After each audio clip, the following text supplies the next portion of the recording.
السلام علیکم ورحمۃ اللہ وبرکاتہ۔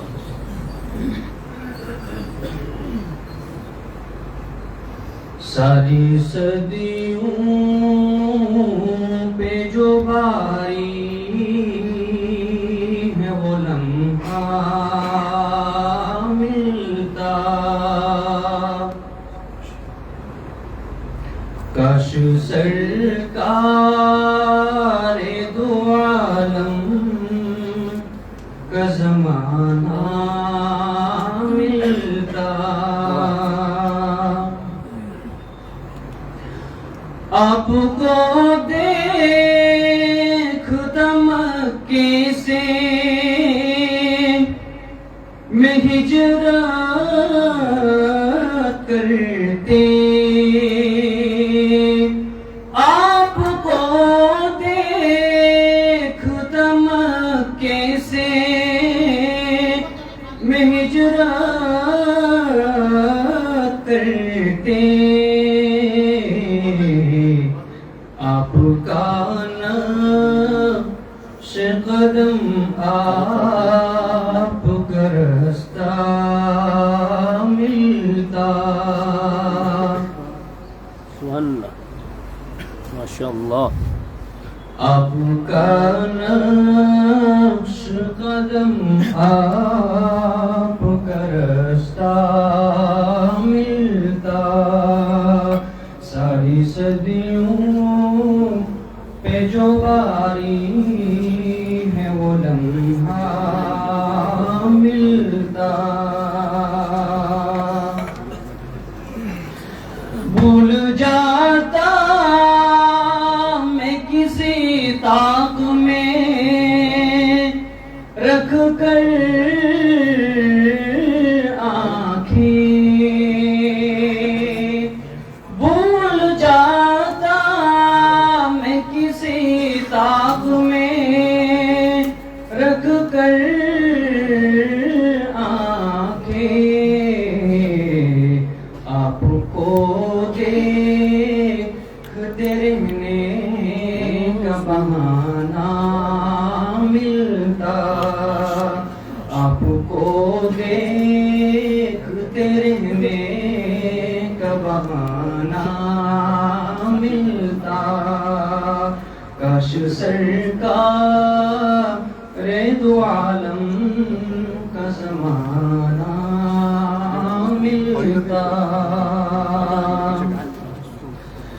آپ کی طرح بٹھاتا میں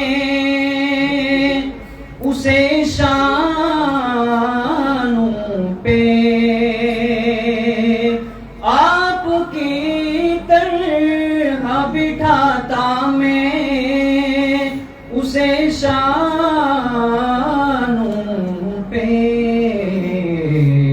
راہ میں آپ کا جب کوئی نواسا ملتا، راہ میں آپ کا جب کوئی نواسا ملتا، کاش سرکار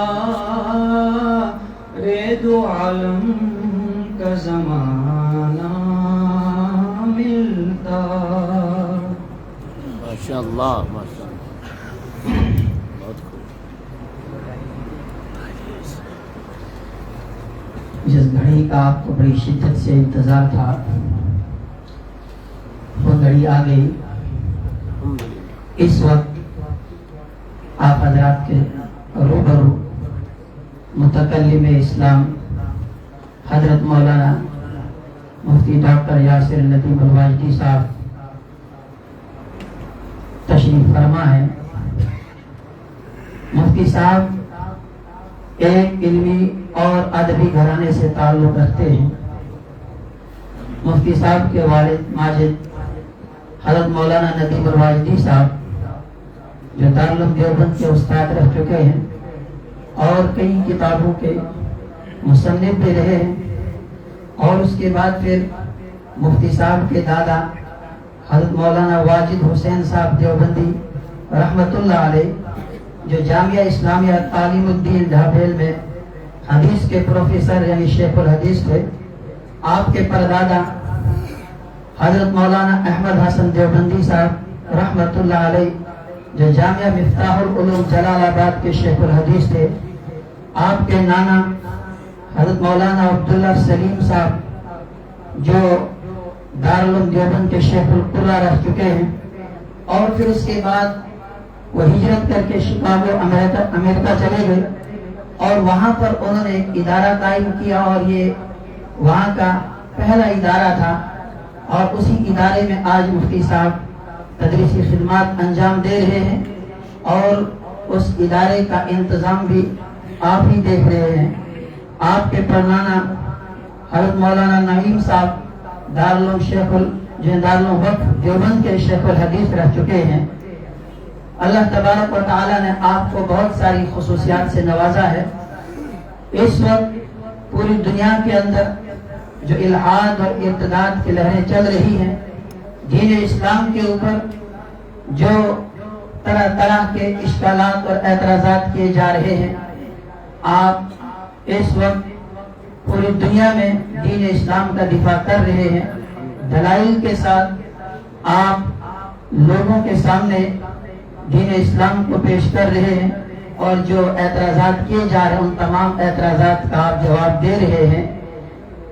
سینکڑوں لوگ وہ جو الحاد کے شکار ہو چکے ہیں، جب وہ مفتی صاحب کے سامنے لائیو ڈیبیٹ میں بیٹھتے ہیں جو سرجیکل اسٹرائک کے نام سے لائیو سٹریم چلتی ہے، کئی لوگ توبہ طائب ہو کر دوبارہ دین اسلام کی طرف واپس آئے، اور جن لوگوں کے ذہنوں کے اندر شکوک و شبہات تھے، ان کو جب سننے کا موقع ملا ان کے وہ شکوک و شبہات ختم ہو گئے، ان کا ایمان بچ گیا، وہ الحاد و ارتداد کا شکار ہونے سے بچ گئے۔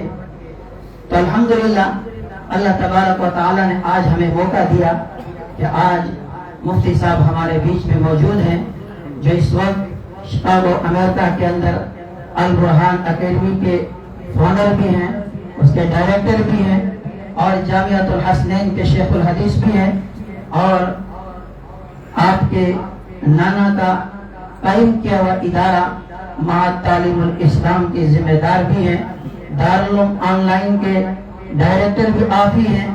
اس سے پہلے اس طرح درس نظامی آن لائن پڑھانے کا کوئی تصور نہیں تھا۔ مفتی صاحب نے سینکڑوں لوگوں کو آن لائن درس نظامی پڑھائی جو انگلش کے اندر پڑھایا جاتا ہے، اور اس کے بعد پھر آپ نے تصنیفی میدان میں بھی بڑا کام کیا۔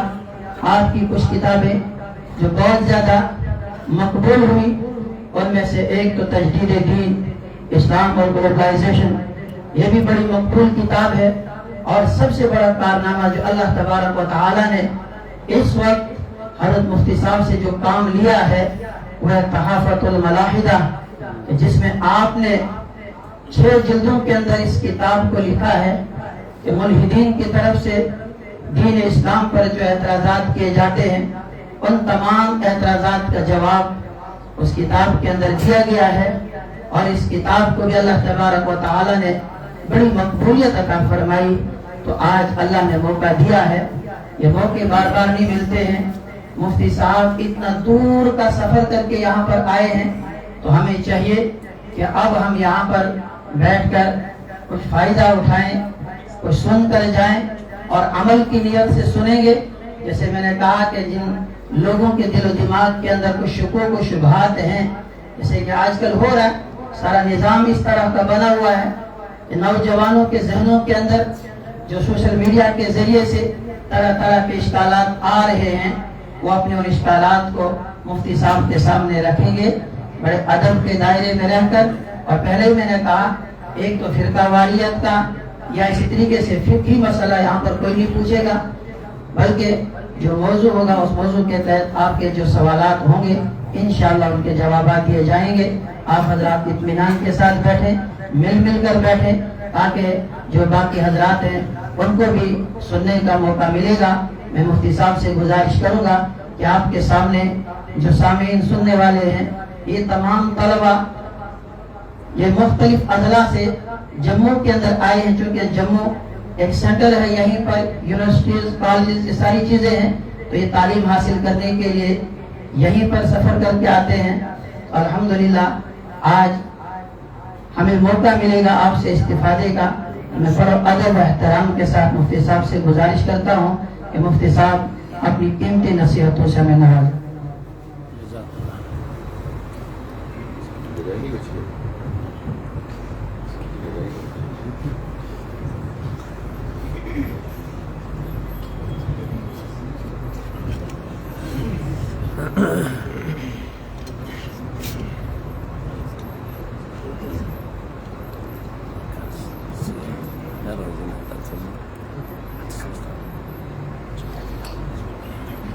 السلام علیکم ورحمۃ اللہ وبرکاتہ۔ وعلیکم السلام ورحمۃ اللہ وبرکاتہ۔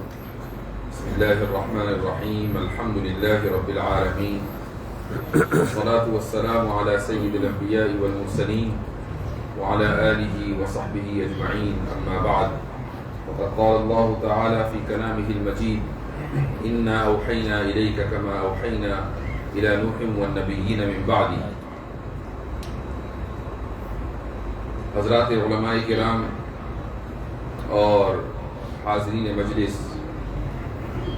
مجھے آپ حضرات کے درمیان آ کر بڑی خوشی محسوس ہو رہی ہے، اور یہ دیکھ کر بھی کہ ماشاءاللہ اس مجمع میں نوجوانوں کی اکثریت ہے، اور آپ کا یہاں جمع ہونا یہ کم سے کم اس بات کی طرف اشارہ تو ہے کہ آپ حضرات کو اللہ کے دین سے محبت ہے، الحمدللہ، کیونکہ آپ اس دین کی نسبت سے یہاں جمع ہوئے ہیں۔ ظاہر ہے کہ یہاں کوئی فلمی ایکٹر تو آیا نہیں ہے، یہاں آپ جس شخص کو سننے کے لیے آئے ہیں اس شخص کو اس لیے سننے کے لیے آئے ہیں کہ وہ ابھی تک اللہ اور اللہ کے رسول کی باتیں کرتا رہا ہے، اور آپ کی ان دعاؤں کا طالب ہے کہ وہ آئندہ بھی یہی کام کرتا رہے۔ تو اس لیے مجھے بڑی خوشی ہے، اور ایسے موقع پر جب میں نوجوانوں کو دیکھتا ہوں کہ وہ کسی دینی شخص کو یا کوئی ایسا لیکچر کے جس کا تعلق دین سے ہو سننے کے لیے جمع ہوتے ہیں، تو یہ امید بڑھ جاتی ہے کہ انشاءاللہ مسلمانوں کے ایمان کی تحفظ کی خاطر کوئی بہت زیادہ قربانیاں دینے کی ضرورت نہیں۔ اللہ سبحانہ و تعالی پہلے ہی سے آنے والی نسلوں کی ایمان کی تحفظ کا سامان کر چکا ہے، تبھی اتنی بڑی تعداد میں یہاں نوجوان جمع ہیں۔ تو یہ دیکھ کر مجھے بڑی خوشی ہے، لیکن ساتھ میں ہی یہ بھی کہتا چلوں، اور میں سمجھتا ہوں کہ اس سے آپ میں کسی کو بھی اختلاف نہیں ہوگا کہ جتنے لوگ یہاں جمع ہیں ان کے مقابلے میں ان لوگوں کی تعداد کہیں زیادہ ہے کہ جو یہ جانتے ہوئے بھی کہ کہیں دین کی بات ہو رہی ہے انہیں اس سے کوئی فرق نہیں پڑتا۔ اس لیے جو لوگ یہاں آ گئے وہ تو دراصل اللہ اور اللہ کے رسول کی محبت میں آئے ہیں اور کچھ پیغام لے کر جائیں گے۔ رسول اکرم علیہ السلام نے حجۃ الوداع کے موقع پر یہ ارشاد فرمایا تھا کہ فَلْيُبَلِّغِ الشَّاهِدُ الْغَائِبُ، کہ جو لوگ یہاں جمع ہیں، جو لوگ یہاں موجود ہیں، وہ اس پیغام کو ان لوگوں تک پہنچا دیں جو یہاں موجود نہیں ہیں۔ اب اس موقع پر 1 لاکھ سے زائد صحابہ کرام رضی اللہ عنہم موجود تھے۔ کچھ صحابہ کے بارے میں تو یہ آتا ہے کہ حج ختم ہونے کے بعد وہ اپنے گھر نہیں گئے، کہیں وہیں سے کہیں کوئی کسی علاقے میں چلا گیا، کوئی کسی علاقے میں چلا گیا، کیونکہ اس نے یہ محسوس کیا کہ نبی کریم صلی اللہ علیہ وسلم نے ایک اہم ترین ذمہ داری اس کے سپرد کی ہے کہ جو لوگ یہاں تک نہیں آ سکے ان تک دین کا پیغام پہنچانا ہے۔ تو ہماری نظر میں بھی یقیناً آپ کے حلقوں میں بھی، آپ کے سرکلز میں ایسے بہت سے لوگ ہوں گے جن کو آپ جانتے ہیں جو یہاں نہیں ہیں۔ تو یہ کوشش کریں کہ آج جو گفتگو ہو رہی ہے اس سے ہم کچھ سیکھیں اور کچھ سمجھیں، اور اس کے بعد آگے ان لوگوں تک پہنچائیں جو یہاں نہیں آ سکے۔ جو آیت آپ حضرات کے سامنے میں نے پڑھی ہے اس آیت کا تعلق ہے وحی سے، کہ اللہ تعالیٰ فرماتا ہے کہ ہم نے آپ کے پاس وحی بھیجی اے محمد صلی اللہ علیہ وسلم بالکل اسی طریقے سے جیسا کہ نوح علیہ السلام اور ان کے بعد انبیاء کے پاس وحی بھیجی۔ اب یہاں سے یہ بات سمجھ میں آتی ہے کہ نبی کریم صلی اللہ علیہ وسلم کا دعوی نبوت کوئی نئی چیز نہیں تھی۔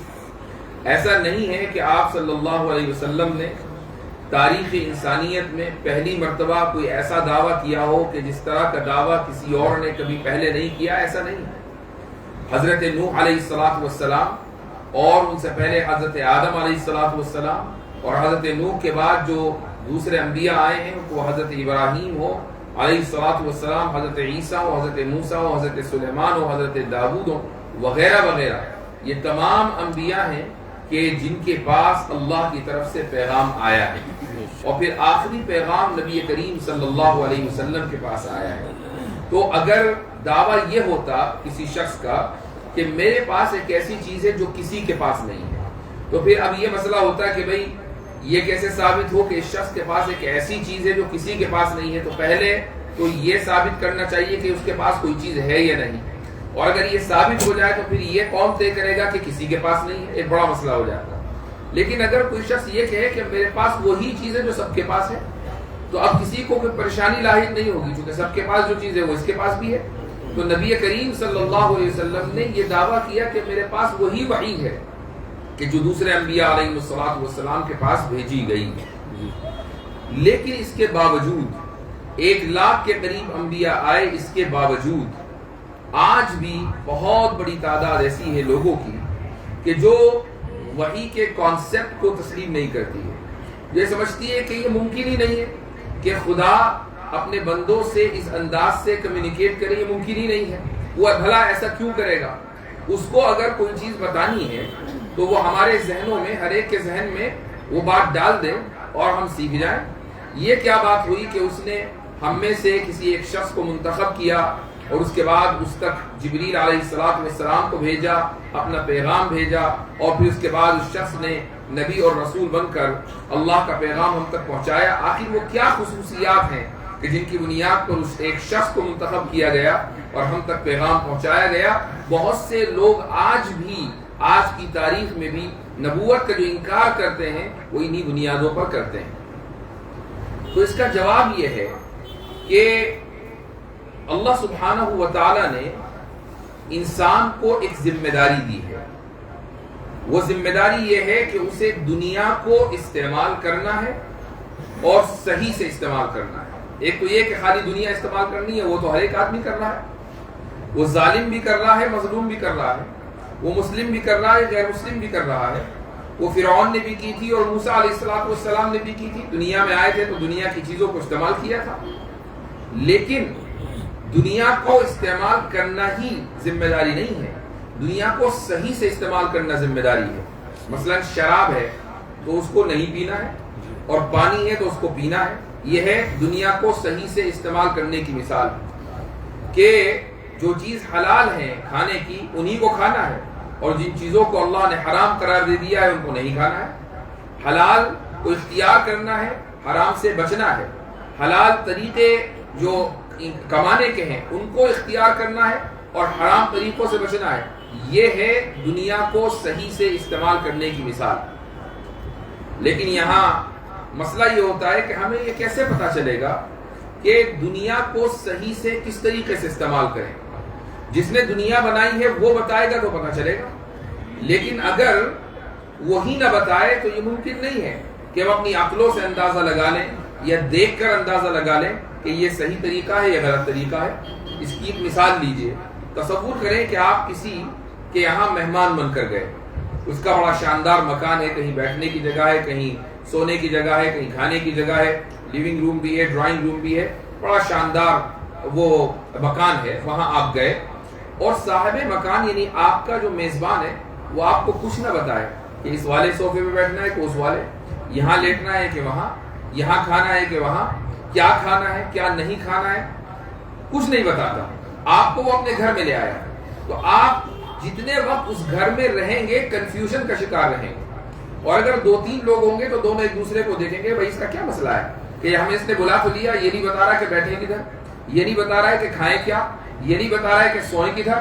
تو جب ایک مکان کے مالک کے تعلق سے ہمارا یہ تصور ہے کہ یہ جیسے بتائے گا ویسے کرنا مناسب ہے، چونکہ ہم اس کے گھر میں آئے ہیں، تو اس کائنات کے مالک اور خالق کے بارے میں کیا خیال ہے؟ جب ہم اس کائنات کے مالک اور خالق کے گھر میں آئے، اس کی بنائی ہوئی اور سجائی ہوئی دنیا میں آئے، تو اس دنیا کو کیسے استعمال کریں گے وہی تو بتائے گا.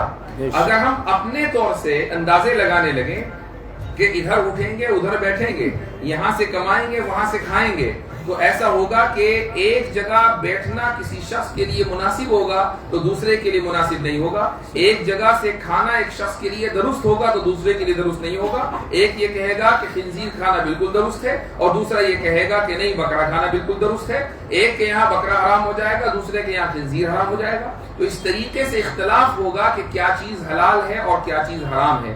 دنیا میں رہنا مشکل ہو جائے گا. اس لیے اللہ سبحانہ و تعالیٰ نے اس دنیا کو بنایا، اس کائنات کو سجایا، انسان کو بطور مہمان یہاں بسایا اور یہ بتایا کہ کہاں رہنا ہے، کس طریقے سے رہنا ہے، کیا کھانا ہے، کیا کمانا ہے اور کیسے اللہ کی رضامندی کو حاصل کرنا ہے. اس لیے وحی کی ضرورت ہے.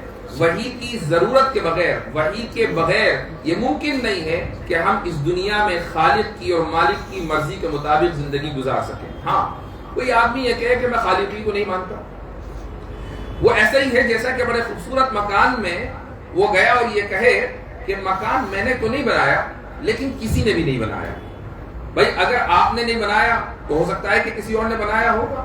ہو سکتا ہے کہ آپ ابھی یہ سمجھنا چاہتے ہیں کہ کس نے بنایا تو ٹھیک ہم سمجھا دیں گے، لیکن یہ کہنا کہ کسی نے نہیں بنایا اور آپ نے بھی نہیں بنایا، اس سے بڑھ کر جہالت اور حماقت کچھ نہیں ہے. اسی طریقے سے جب ہم اس کائنات میں آ گئے تو ٹھیک ہے، ہمیں معلوم ہے کہ اس کائنات کو ہم نے نہیں بنایا، لیکن کسی نے تو بنایا ہوگا، اور جس نے بنایا ہوگا اس نے کچھ کے اصول بھی طے کیے ہوں گے. انہی اصولوں کی روشنی میں زندگی گزارنے کا نام صحیح سے دنیا کو استعمال کرنا ہے. اور یہ اس وقت پتہ چلے گا ہمیں جبکہ وحی کا سلسلہ انسان اور اللہ کے درمیان قائم ہو. ایک اور وجہ بتاتا ہوں وحی کی، کہ وحی کا ہونا دراصل ہماری انسانی فطرت کا تقاضا ہے. ہمارا نیچر اس طریقے کا ہے کہ وہ مطالبہ کرتا ہے کہ وحی ہو اللہ اور بندوں کے درمیان. وہ اس طریقے سے کہ اس دنیا میں بلکہ ہر انسان کے اندر خیر بھی ہے اور شر بھی ہے. خیر اور شر کے مجموعے کا نام انسان ہے. ہمارے اندر دماغ میں ہمیشہ شر اور خیر کے درمیان جھگڑا چلتا رہتا ہے. ہم یہ سوچتے ہیں کہ یہ اچھا کام کریں نہ کریں، یہ برا کام ہے اس سے بچے نہ بچے. یہ شر اور خیر کا جو جھگڑا ہے یہ انسان کے اندر چلتا ہے، جانور کے اندر نہیں چلتا. یہ ملائکہ میں نہیں چلتا. ملائکہ میں خیر ہی خیر ہے اور شیاطین میں شر ہی شر ہے. انسان میں خیر بھی ہے اور شر بھی ہے، اور خیر اور شر کے درمیان مقابلہ بھی چل رہا ہے. دونوں قوتیں ایک دوسرے کے مقابلے میں ہیں. اسی کو حضرت شاہ ولی اللہ محدث دہلوی رحمۃ اللہ علیہ نے ایک اصطلاح اور ایک ٹرمینالوجی دی ہے. وہ ٹرمینالوجی ہے بہیمیت اور ملکیت. بہیمیت کا مطلب ہے اینیملٹی، یعنی جانور پن. ہر انسان کے اندر جانور پن ہوتا ہے، اور آج اگر کوئی اس کا انکار کرے، خصوصاً اگر وہ شخص ڈارونین ایوولوشن کو مانتا ہے، تو پھر اس کو ڈارونین ایوولوشن سے برات کا اظہار کر دینا چاہیے، چونکہ ان کے مطابق تو انسان دراصل اینیمل کنگڈم کا ایک رکن ہے.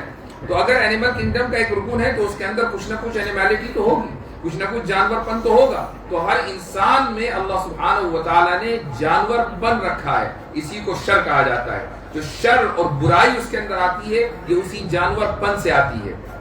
دوسری طرف اللہ سبحانہ و تعالیٰ نے اس کے اندر یہ مادہ بھی رکھا ہے کہ وہ فرشتوں جیسا بننا چاہتا ہے.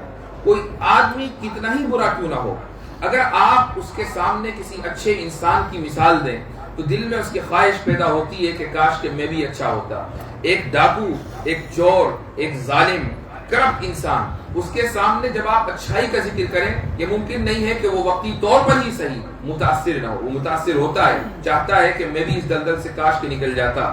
کبھی نہ کبھی زندگی کے کسی نہ کسی موڑ اور پڑاؤ پر اس کو ندامت ضرور ہوتی ہے. یہی وہ خیر کا مادہ ہے. اسی کو کہا جاتا ہے ملکیت یعنی فرشتہ پن. تو ایک طرف جانور پن ہے اور ایک طرف فرشتہ پن ہے، اور دونوں کے درمیان مقابلہ آرائی تقریباً ہر انسان کے اندر ہوتی ہے. بعض مرتبہ شر کی جیت ہو جاتی ہے اور بعض مرتبہ خیر کی جیت ہوتی ہے. لیکن اگر دو فورسز ایکول ہوں تو یہ ضروری ہے کہ کسی ایک فورس کو جیتنے کے لیے کہیں ایکسٹرنل اس کی مدد ملے، اس کو مدد ملے، کہیں سپورٹ ملے. یہ جو ایکسٹرنل مدد آتی ہے یہ کہاں سے آتی ہے؟ اگر شیطان کی طرف سے مدد آئے تو شر کا غلبہ ہوگا اور خیر مغلوب ہوگی، خیر ختم ہو جائے گی. دنیا میں جتنے ظالم جابر اور فرائنہ اور نمرود و شداد و حامان پیدا ہوئے ہیں، ان سب میں جو سپورٹ آئی باہر سے وہ شیطان سے آئی. انہوں نے شیطان کی سپورٹ کو قبول کیا، شر کا غلبہ ہوا، خیر کی ہار ہوئی اور انہوں نے لوگوں کے اوپر ظلم کرنے شروع کیے. لیکن اگر کسی انسان میں خیر کا غلبہ ہے اور شر کو شکست ہو گئی، اس کا مطلب یہ ہے کہ اس کے پاس جو مدد آئی ہے وہ شیطان کی طرف سے نہیں آئی ہے بلکہ رحمان کی طرف سے آئی ہے. رحمان کی طرف سے آنے والی مدد کی بنیاد پر خیر غالب ہوتی ہے اور شر کو شکست ہوتی ہے. یہ جو رحمان کی طرف سے مدد آتی ہے اسی کو وحی کہا جاتا ہے. تو اس سے یہ پتا چلا کہ ہم انسانوں میں مستقل خیر اور شر کے درمیان ایک جھگڑا چل رہا ہے، کانفلکٹ چل رہا ہے. کبھی یا تو شر کو غالب ہونا ہے یا خیر کو غالب ہونا ہے. یہ پاسبل نہیں ہے کہ یہ دونوں 50-50 ایکول فورس رہیں ہمیشہ شروع سے لے کر آخر تک. یا تو اس کو غلبہ ہوگا یا اس کو غلبہ ہوگا. اگر خیر کا غلبہ چاہیے تو وحی کا ہونا ضروری ہے. اس لیے ہمارے نیچر اور ہماری طبیعت، ہماری فطرت کا تقاضا ہے کہ انسان اور اللہ کے درمیان کمیونیکیشن ہو اور اللہ یہ بتائے کہ تمہیں میرے مرضی اور میرے طریقے کے مطابق زندگی کیسے گزارنی ہے تاکہ ہم میں خیر غالب ہو اور شر ختم ہو جائے یا کم سے کم مغلوب ہو جائے. اس لیے اللہ تعالیٰ نے فرمایا کہ اے نبی محمد صلی اللہ علیہ وسلم، ہم نے آپ کی طرف وحی اسی طرح بھیجی جیسا کہ دیگر انبیاء علیہ السلام کی طرف بھیجی. نبوت دراصل سفارت کا نام ہے. سفارت یعنی ایمبیسڈر. ایک نبی اور رسول اللہ کا ایمبیسڈر ہوتا ہے. نبوت کی جو تعریف ہے وہ یہ ہے کہ یہ سفارت بین العبد و بین اللہ، کہ یہ سفارت ہے اللہ اور اس کے بندوں کے درمیان. اور اس نبوت کا جو مقصد ہے وہ ہے تاکہ دنیا اور آخرت کی مشکلوں کو ختم کیا جائے اور ان کو آسان بنایا جائے. یعنی ایک نبی کا کام صرف یہ نہیں ہوتا کہ وہ آخرت کی زندگی کو سنوارنے کا طریقہ بتا دے، وہ تو ہے ہی، لیکن ایک نبی کا کام یہ بھی ہوتا ہے کہ وہ دنیا میں آسانیاں کیسے ہوں وہ بتائے. حضرت آدم علیہ السلام کو جو لمبی چوڑی شریعت نہیں دی گئی تھی، ان کو تو یہ بتایا گیا تھا کہ سروائیول کیسے کرنا ہے. ان کو یہ بتایا گیا تھا کہ زندگی کیسے گزارنی ہے، کیونکہ انسانیت کا آغاز ہو رہا تھا. انسانیت کو یہ جاننا تھا کہ ہم کھائیں گے کہاں سے، پیئیں گے کہاں سے، ہماری نسل کیسے چلے گی، نکاح کا طریقہ کیا ہے، وغیرہ وغیرہ. تو حضرت آدم علیہ السلام کی شریعت میں انہی چیزوں کا غلبہ تھا اور انہی چیزوں کی تعلیم تھی. یہاں تک کہ رسول اکرم صلی اللہ علیہ وسلم تشریف لائے اور آپ علیہ السلام کی شریعت آنے تک دنیا یہ سیکھ چکی تھی کہ سروائیول کیسے ہوگا. دنیا یہ بھی سیکھ چکی تھی کہ ریشنالٹی کیا ہے. دنیا کے سامنے ارسطو کا فلسفہ، افلاطون کا فلسفہ اور بڑے بڑے جو فلسفرز تھے یونان کے، ان کا فلسفہ آ چکا تھا. اس کے بعد اس کے بھی 500 600 700 سال کے بعد نبی کریم صلی اللہ علیہ وسلم تشریف لاتے ہیں اور ان تمام فلسفرز کو آسان انداز میں قرآن کے آسان جملوں کے ذریعے چیلنج کرتے ہیں اور وہ دلائل دیتے ہیں جو آج تک فلسفرز کے اوپر بھاری ہیں اور فلسفرز ان دلائل کا جواب نہیں دے سکے ہیں.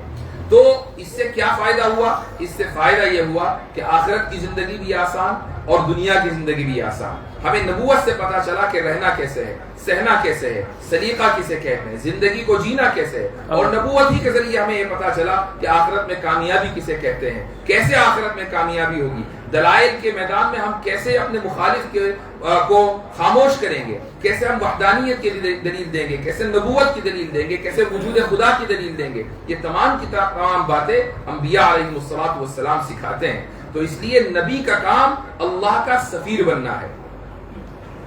نبی کے لیے 3 باتوں کا ہونا ضروری ہے. پہلی چیز ہے لیڈرشپ، سیادت. دوسری چیز ہے حکمت یعنی وزڈم، اور تیسری چیز ہے تربیت. اگر کوئی نبی ایسا ہو کہ جس میں لیڈرشپ کوالٹیز نہ ہو تو وہ نبوت کے لیے، اگر ہم کسی کو مانتے ہیں کہ فلاں نبی ہے، کسی جھوٹے شخص کو یہ کہتے ہیں کہ یہ نبی ہے، قادیانی کے بارے میں مان لیا جائے کہ یہ نبی ہے، تو دیکھا جائے گا کہ اس میں لیڈرشپ کوالٹیز تھیں یا نہیں.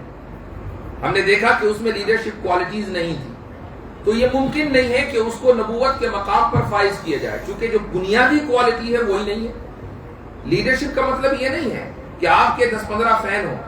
لیڈرشپ کا مطلب یہ نہیں ہے کہ چند ہزار لوگ آپ کو فالو کرتے ہوں. آج کے زمانے میں کچھ سبسکرائبرز اکٹھے کر لینا کوئی مشکل کام نہیں ہے، لیکن جن لوگوں کے سبسکرائبرز ہیں، کیا آپ ان کو لیڈر مانتے ہیں؟ نہیں مانتے.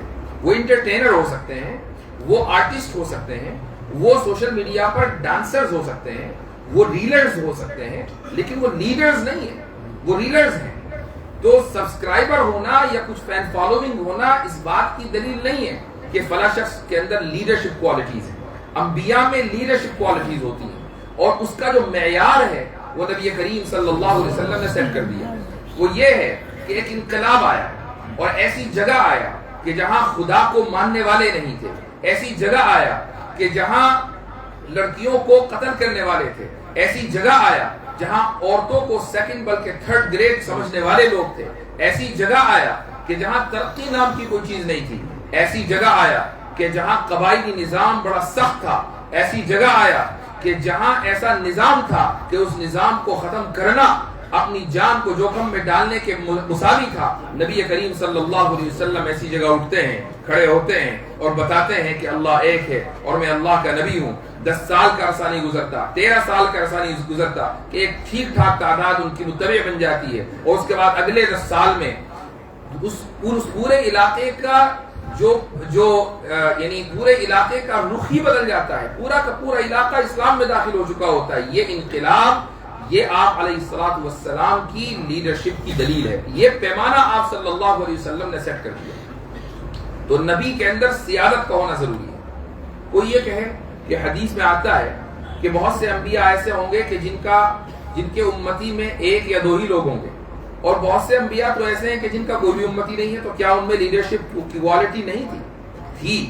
ان میں بھی لیڈرشپ کی کوالٹی تھی، لیکن کسی بھی شخص کے اندر لیڈرشپ کی کوالٹی ہونے کا مطلب یہ نہیں ہے کہ وہ ہیڈ آف دا اسٹیٹ بن ہی جائے.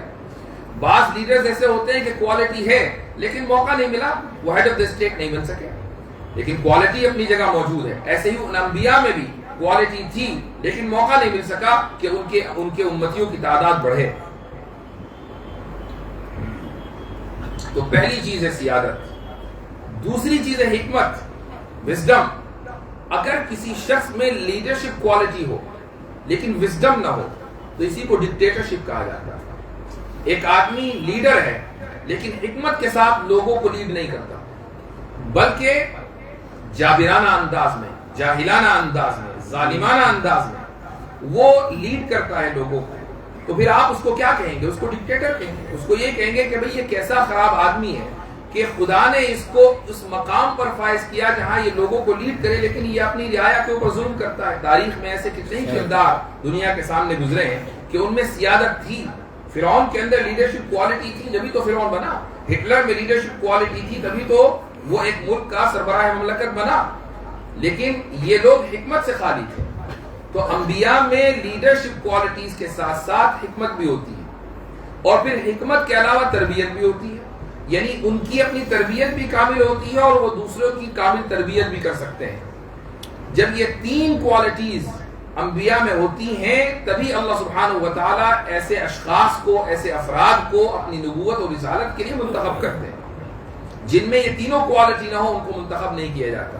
یعنی یہ تینوں کوالٹی ان افراد میں ڈالی جاتی ہیں تب جا کر ان کو نبوت اور رسالت کے منصب پر فائز کیا جاتا ہے. اس سے یہ بات ثابت ہوئی کہ نبوت کا منصب کسبی نہیں ہے. یعنی آپ ایسا نہیں کہ یونیورسٹی میں داخل ہو کر نبی بن جائے، کوئی ڈگری ہے نبوت کی 2 سالہ ڈگری چل رہی ہے، ایسا نہیں ہے. آپ کتنی ہی محنت کریں گے، کوشش کریں گے، جی جان لگا دیں گے آپ نبی نہیں بن سکتے، جو کہ آخری نبی آ چکے، بلکہ آخری نبی سے پہلے بھی اگر آپ ہوتے اور کوشش کرتے کہ میں نبی بن جاؤں، بہت سے لوگوں نے ٹرائی ماری لیکن کوئی نبی نہیں بن سکا۔ نبوت ملتی ہے اللہ کی طرف سے، نبوت کسبی نہیں ہے، وہبی ہے، نبوت اللہ کی طرف سے گفٹڈ ہے۔ نبوت وہ مقام ہے کہ جس پر اللہ فائز کرتا ہے، کوئی انسان کتنا ہی چاہے وہ نبوت کے منصب پر فائز نہیں ہو سکتا۔ تو نبی کا ہونا کسی بھی امت کے لیے بلکہ اس دنیا کے لیے رحمت ہی رحمت ہے۔ نبی کریم علیہ الصلوۃ والسلام کو رحمت للعالمین اسی لیے کہا جاتا ہے کہ اپنی زندگی میں آپ علیہ الصلوۃ والسلام نے جس طریقے سے دوسروں کے ساتھ معاملہ کیا، اس سے ہمیں اندازہ ہوتا ہے کہ آپ علیہ الصلوۃ والسلام نے محبت کا، شفقت کا، رحمت کا، اور اس طریقے سے آپ علیہ الصلوۃ والسلام دوسروں سے پیش آئے کہ لوگ آپ کی طرف کھینچتے چلے آئے۔ لیکن آپ علیہ الصلوۃ والسلام کی وفات کے بعد، اب جب کہ ہمارے درمیان آپ صلی اللہ علیہ وسلم موجود نہیں ہیں، ہم آپ کو دیکھ نہیں رہے، ہم آپ کو سن نہیں رہے، ہم آپ کی مجلس میں موجود نہیں ہیں، لیکن آپ کی سنت موجود ہے، آپ کی شریعت موجود ہے، آپ کا لایا ہوا پیغام موجود ہے۔ اس شریعت کے کسی بھی مسئلے کو اٹھا لیں، ظلم نہیں ملے گا۔ اس شریعت کے کسی بھی مسئلے کو اٹھا لیں، رحمت ہی رحمت ہوگی۔ وہ رحمت انسان کے لیے، تمام انسانوں کے لیے، مسلمانوں کے لیے بھی، غیر مسلموں کے لیے بھی، تمام جانداروں کے لیے بھی، ان جانداروں کے لیے کہ جن میں عقل ہے اور ان جانداروں کے لیے بھی کہ جن میں عقل نہیں ہے، ہر ایک کے لیے وہ شریعت میں اور دین میں ہمیں رحمت ملتی ہے۔ اسی لیے آپ علیہ الصلوۃ والسلام کو رحمت للعالمین کہا جاتا ہے۔ تو میرے بھائیوں، سب سے بنیادی چیز یہ ہے کہ جب ہم نے خدا کے وجود کو مان لیا تو ہم وحی کی ضرورت کے قائل ہوں اور نبی کریم صلی اللہ علیہ وسلم پر دل و جان سے ایمان لائیں اور آپ صلی اللہ علیہ وسلم کو اس طریقے سے مانیں کہ آپ کی ایک ایک سنت کو ہم حفظ جا بنا لیں، آپ کی ایک ایک سنت کو اور آپ کے ایک ایک طریقے کو ہم اپنی زندگی میں اپلائی کریں۔ جب یہ ہوگا تو پھر دوسرے لوگوں کی زندگی ٹرانسفارم ہوگی۔ اگر آپ یہ سوچیں کہ ہاں محمد صلی اللہ علیہ وسلم اللہ کے رسول ہیں، اللہ کے رسول تھے، ہمیں آپ علیہ الصلوۃ والسلام پر ایمان لانا چاہیے، رہی بات سنتوں کی تو ٹھیک ہے، جب میں 60 پلس ہو جاؤں گا تو کچھ نہ کچھ سنتوں پر عمل کر ہی لوں گا۔ تو اگر یہ رویہ ہے تو پھر آپ نے جو زندگی کا جو ایک پرائم ٹائم ہے اس کو مس کر دیا۔ ذرا تصور کیجئے کہ آپ نوجوانی کے آغاز میں ہو، 15-16 سال آپ کی عمر ہو، اور آپ یہ سوچیں کہ ابھی تو میرے کھیلنے کودنے کا ٹائم ہے، 60 پلس جب ہو جائیں گے تو پڑھیں گے، اس کے بعد پھر محنت کریں گے، پھر زندگی جئیں گے۔ تو اگر یہ خیال ہے تو ایسے شخص کو احمق ہی کہا جائے گا۔ ایسے ہی وہ آدمی جو 15-16 سال کی عمر میں ہے، اگر وہ یہ سوچتا ہے کہ میں جب بوڑھا ہو جاؤں گا تو پھر دین پر عمل کر ہی لوں گا، مسجدوں میں نماز کے اندر آ ہی جاؤں گا، سنتیں میری زندگی میں آ ہی جائیں گی، اگر ایسا ہے تو 60 پلس ہونے کے باوجود بھی دنیا میں ایسے لوگوں کی بڑی تعداد ہے کہ جب وہ اس عمر میں پہنچتے ہیں تو ان کے دماغ میں خط طاری ہو جاتا ہے اور وہ دین سے مزید دور ہو جاتے ہیں۔ تو نوجوان دراصل کسی بھی قوم کی امانت ہے اور اس امانت کی حفاظت کرنا بہت ضروری ہے۔ یہ علماء کی ذمہ داری ہے کہ وہ نوجوانوں کو گائیڈ کریں، یہ علماء کی ذمہ داری ہے کہ نوجوانوں کو بتائیں کہ دین کے اوپر کیسے چلنا ہے اور دوسروں کو دین پر کیسے لانا ہے۔ ہم میں سے جتنے بھی افراد یہاں موجود ہیں یہ نبی کریم صلی اللہ علیہ وسلم کے دین کے نمائندے ہیں۔ آپ نبی اگرچہ ایک وہابی منصب ہے، یعنی آپ خود سے نبوت اختیار نہیں کر سکتے، نبی نہیں بن سکتے، لیکن نبی کا نمائندہ بن سکتے ہیں۔ نبی کا نمائندہ ہونا اس کے لیے کوئی یعنی اللہ سبحانہ و تعالیٰ کی طرف سے سلیکشن نہیں ہوتا، توفیق ہے۔ آپ مسجد میں آ گئے اور آپ نے چاہا کہ میں نبی کا نمائندہ بنوں اور میں لوگوں تک اللہ کے نبی کا پیغام پہنچاؤں، میں اپنے حلیے سے، اپنے انداز سے، اپنے لباس سے، اپنے طور طریقے سے، اپنے طرز عمل سے، اپنے جسچر سے، اپنی گفتگو سے، اپنے اشاروں سے، اپنے کنایوں سے اور اپنی طرز زندگی سے، اپنے لائف اسٹائل سے میں لوگوں کو بتاؤں کہ اسلام کیا ہے، میں لوگوں کو بتاؤں کہ دین کیا ہے، میں لوگوں کو بتاؤں کہ رسول کون تھے، میں لوگوں کو بتاؤں کہ اسلام کی خصوصیت کیا ہے، میں لوگوں کو بتاؤں کہ اسلام کیوں اہم ترین مذہب ہے، میں لوگوں کو بتاؤں کہ اسلام ہی کیوں اکلوتا اور اکیلا آپشن ہے۔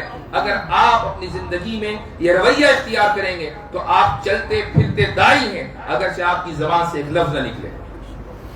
تو میرے بھائیوں، جس دور میں ہم جی رہے ہیں اس دور میں ڈائیلاگ کے نام پر اور فریڈم آف اسپیچ کے نام پر مذاہب کے خلاف بڑی تیزی کے ساتھ حملے ہو رہے ہیں۔ کسی ایک مذہب کے خلاف نہیں، تمامی مذاہب کے خلاف۔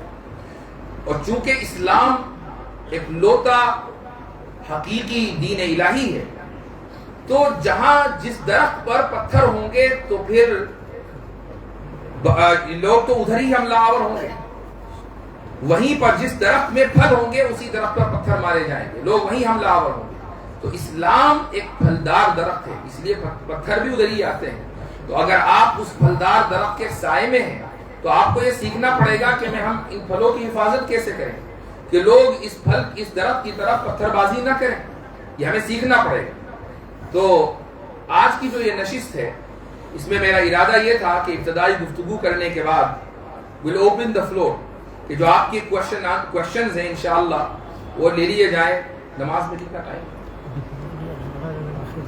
ٹھیک ہے، تو آپ حضرات کے کچھ سوالات ہوں اور سوالات کے جو گائیڈ لائنز آپ کو دی گئی ہیں اس کو براہ کرم ذہن میں رکھیں۔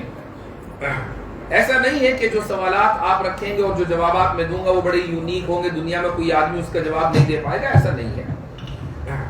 ایک چیز میں آپ کو بھی ذہن میں آئی بتا دوں، ہمارے اندر ایک رویہ بڑی تیزی کے ساتھ پنپ رہا ہے، اور وہ رویہ یہ ہے کہ ہم فتنوں کو بہت بڑا بنا کر پیش کرتے ہیں۔ فتنوں کو ہم بہت بڑا بنا کر پیش کرتے ہیں، سمجھتے ہیں کہ بھائی الحاد اتنی تیزی کے ساتھ پھیل رہا ہے کہ پتھر ہٹاؤ ملحد نکلتا ہے۔ ایسا نہیں، آپ میں سے کچھ لوگ ملحدوں کو جانتے ہوں گے، لیکن جتنے مومنوں کو جانتے ہیں کیا اتنے ہی ملحدوں کو جانتے ہیں؟ مومنوں کو زیادہ جانتے ہیں، ملحدوں کو کم جانتے ہیں۔ تو اس کا مطلب یہ ہے کہ ہر پتھر کے نیچے ملحد نہیں ہے۔ تو ہاں، یہ فتنہ ضرور ہے، ایک مسئلہ ضرور ہے، اگر مسئلہ ہے تو اس کو ایڈریس بھی کیا جائے گا، لیکن ہم بیٹھ کر کہنے لگے یہ ملحد ہو گیا، وہ ملحد ہو گیا، الحاد ادھر پھیل گیا، ادھر چلا گیا، وہاں نکل گیا، اس سے یہ پتا چلتا ہے کہ گویا کہ اسلام میں یا مسلمانوں کا ایمان اتنا کمزور ہو چکا کہ ہر ایرا غیرہ نتھو غیرہ، ہر ایوری ٹام ڈک اینڈ ہیری وہ کھڑا ہوگا اور کسی کے ایمان کو سلب کر لے گا۔ ایسا نہیں ہے، الحاد ایک مسئلہ ہے، بہت سے مسائل ہیں، لوگ بیمار ہوتے ہیں تو الحاد کی طرح یہ بھی ایک روحانی بیماری ہے، کچھ لوگ بیمار ہو جاتے ہیں، اللہ سبحانہ و تعالیٰ نے کچھ لوگوں کو اس کا اسپیشلسٹ بنایا ہے، وہ علاج کر دیتے ہیں، ٹھیک ہو جاتے ہیں۔ کتنے ہی ملحد ایسے ہیں کہ جو واپس اسلام میں داخل ہوئے ہیں، الحمدللہ، کتنے ہی ملحد ایسے ہیں۔ تو ہماری سوسائٹیوں میں فتنے ہیں، لیکن ان فتنوں کو بڑا بنا کر پیش نہیں کرنا چاہیے، جو چیز جیسی ہے اس کو ویسے ہی بیان کرنا چاہیے، اتنا ہی رکھنا چاہیے۔ تو اس تمہیدی گفتگو کے بعد انشاءاللہ میں آپ حضرات کے سوالات لیتا ہوں اور کوشش کی جائے گی کہ مختصراً سبھی کے جواب دیے جائیں۔ جی ہمارے بیچ میں مولانا مبشر صاحب ہیں، مفتی صاحب کے تعلق سے چند اشعار آپ کے سامنے پڑھیں گی، اس کے بعد آپ میں سے ایک ایک ساتھی مائک لے گا اور جس کے ذہن میں جو سوال ہوگا وہ کرے گا۔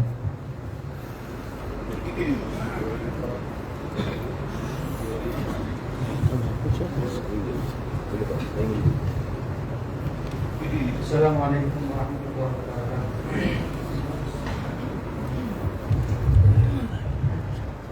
فخر دیوبند آئیے کہ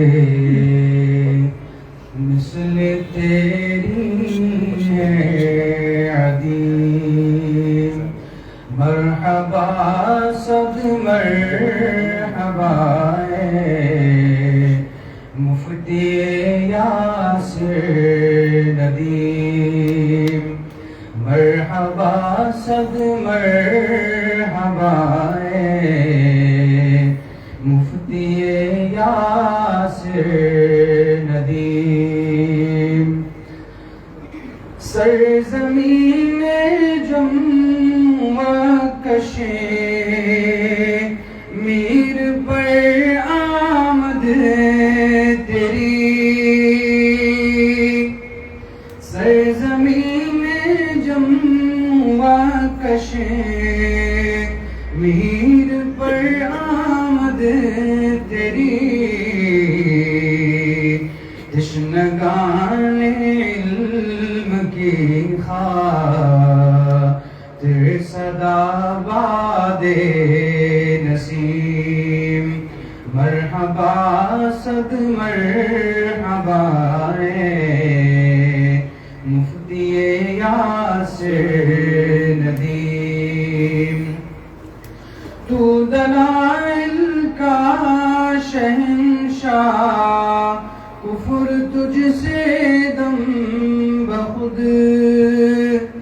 تو دلائل کا شہنشاہ کفر تجھ سے دم بخود کفر کے سارے دلائل تیرے آگے ہیں دنیم مرحبا صد مرحبا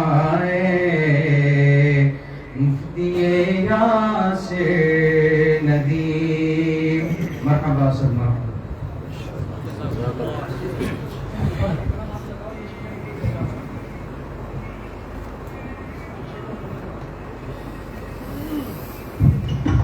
انشاءاللہ ایک ساتھی کا سوال لیں گے اور اپنا سوال.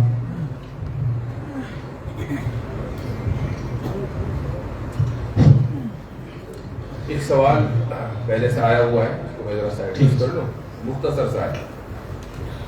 تو کسی ساتھی نے یہ سوال کیا ہے کہ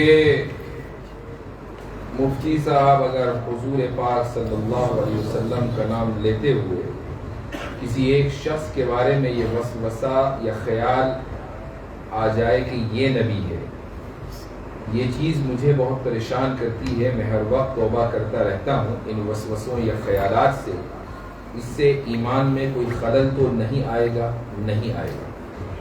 ٹھیک ہے، اس کی وجہ یہ ہے کہ جب آپ خود ہی ایمان رہے ہیں کہ وسوسہ ہے اور توبہ بھی کر رہے ہیں تو ایمان تو مضبوط ہو رہا ہے، نیچے نہیں جا رہا، اوپر جا رہا ہے. یہ جیسے شیئر مارکیٹ میں اچھال آتا ہے ایسے ہی ماشاءاللہ ایمان میں اچھال ہے خوب.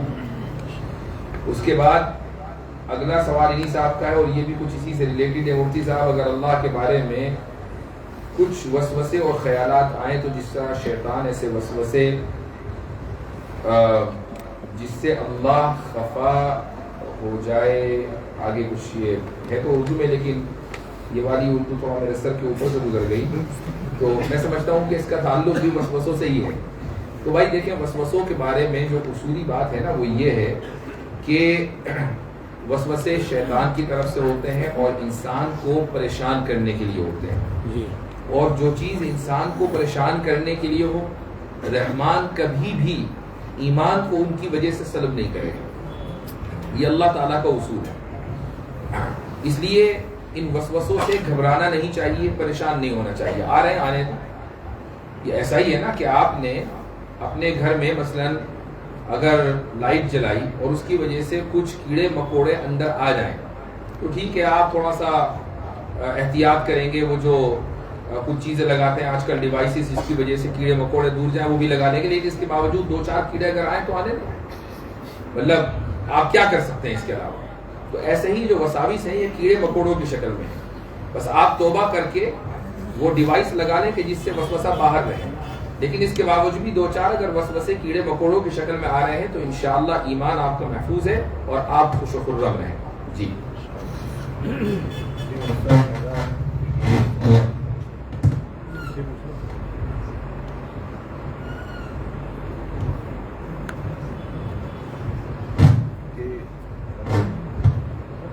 سے بیٹھے موسٹلی جو لینے بیٹری کا مسئلہ ہوگا. ہاں آپ اتنے سوال تو کری نہیں، ایک ہی ہوتا رہے. میرا یہ سوال ہے کہ دراصل جو بچوں میں آج یہ رہتا ہے کہ بہت سارے بچے اس چیز کا شکار رہتے ہیں، ایتھیزم کا. تو کیونکہ اسکول میں جو ہے ان کو سائنس کو بہت جو ہے اس طریقے سے پیش کیا جاتا ہے کہ سائنس جو ہے بہت زبردست صحیح چیز ہے، اور ریلیجن جو ہے اس میں بہت ایمبیگوٹی ہے، مطلب اس طریقے سے کہ ہو سکتا ہے یہ سچ ہو نہ ہو. تو اس طریقے سے جو ہے بچوں کے ذہن پر بہت اثر پڑتا ہے. تو اس حوالے سے جو ہے ہمیں کیا کرنا چاہیے کہ ہم جو ہے اس چیز کو ٹھیک کر دیں؟ محترم کا سوال یہ ہے کہ آج کل بچوں میں جو ایتھیزم پھیل رہا ہے اس کی ایک بڑی وجہ یہ بھی ہے کہ سائنس کو اس طریقے سے پیش کیا جاتا ہے کہ بھئی یہ بالکل صحیح ہے اور ریلیجن کو انڈرمائن کیا جاتا ہے سائنس کے مقابلے میں، تو اس کا کیا حل ہے؟ تو اس کا جواب یہ ہے کہ سائنس کو اصل میں کلمہ پڑھانے کی ضرورت ہے۔ سائنس کلمہ کیسے پڑھے گی؟ سائنس کا جو میدان ہے وہ مورالٹی نہیں ہے۔ سائنس آپ کو کبھی بھی یہ نہیں بتائے گی کہ کیا چیز کرنی چاہیے اور کیا چیز نہیں کرنی چاہیے۔ مثلا سائنس آپ کو یہ بتائے گی، یہ ڈسکشن چلتا ہے امریکہ میں، اور امریکہ میں بہت سارے جو پولیٹیکل ایشوز ہیں ان میں ایک ایشو ہے ابورشن۔ اس بنیاد پر باقاعدہ الیکشنز ہوتے ہیں، ایک پارٹی کہتی ہے کہ ہم پرو چوائس ہیں، دوسری کہتی ہے کہ نہیں ہم پرو لائف ہیں، یعنی جو پرو لائف ہیں وہ ابورشن کے خلاف ہیں، اور جو پرو چوائس ہیں وہ یہ کہتے ہیں کہ عورت کو یہ حق ہے کہ اگر وہ پریگننٹ ہو جائے تو وہ ابورشن کرا سکتی ہے۔ یہ ایک مسئلہ بہت عرصے سے وہاں چلا آ رہا ہے، گزشتہ 50-55 سالوں سے یہ مسئلہ چلا آ رہا ہے، سپریم کورٹ کا ورڈکٹ ہے، سب چیزیں۔ تو سائنس سے اگر آپ پوچھیں کہ وہ کیا کون سے ہفتے میں پیٹ میں پلنے والے بچے کو درد محسوس ہوگا اگر ابورشن کیا جائے، تو سائنس بتا سکتی ہے۔ ہو سکتا ہے کہ سائنس اتنی ایڈوانس ہو چکی ہو کہ وہ بتا دے کہ تیسرے ہفتے میں، کہ چوتھے ہفتے میں، کہ پہلے ٹرائیمیسٹر میں، کہ دوسرے ٹرائیمیسٹر میں یہ بچہ جب اگر اس کو ابورٹ کیا جائے تو وہ درد محسوس کرے گا، یہ سائنس بتا دے گی۔ لیکن اگر آپ سائنس سے یہ پوچھیں کہ درد محسوس کرنے سے پہلے یا بعد میں ابورشن کرنا مناسب ہے، ابورشن کرنا ایک اخلاقی چیز ہے یا نہیں، سائنس یہاں پلڑا جھاڑ لے گی کہ جو کہ اس کا میدان ہی نہیں۔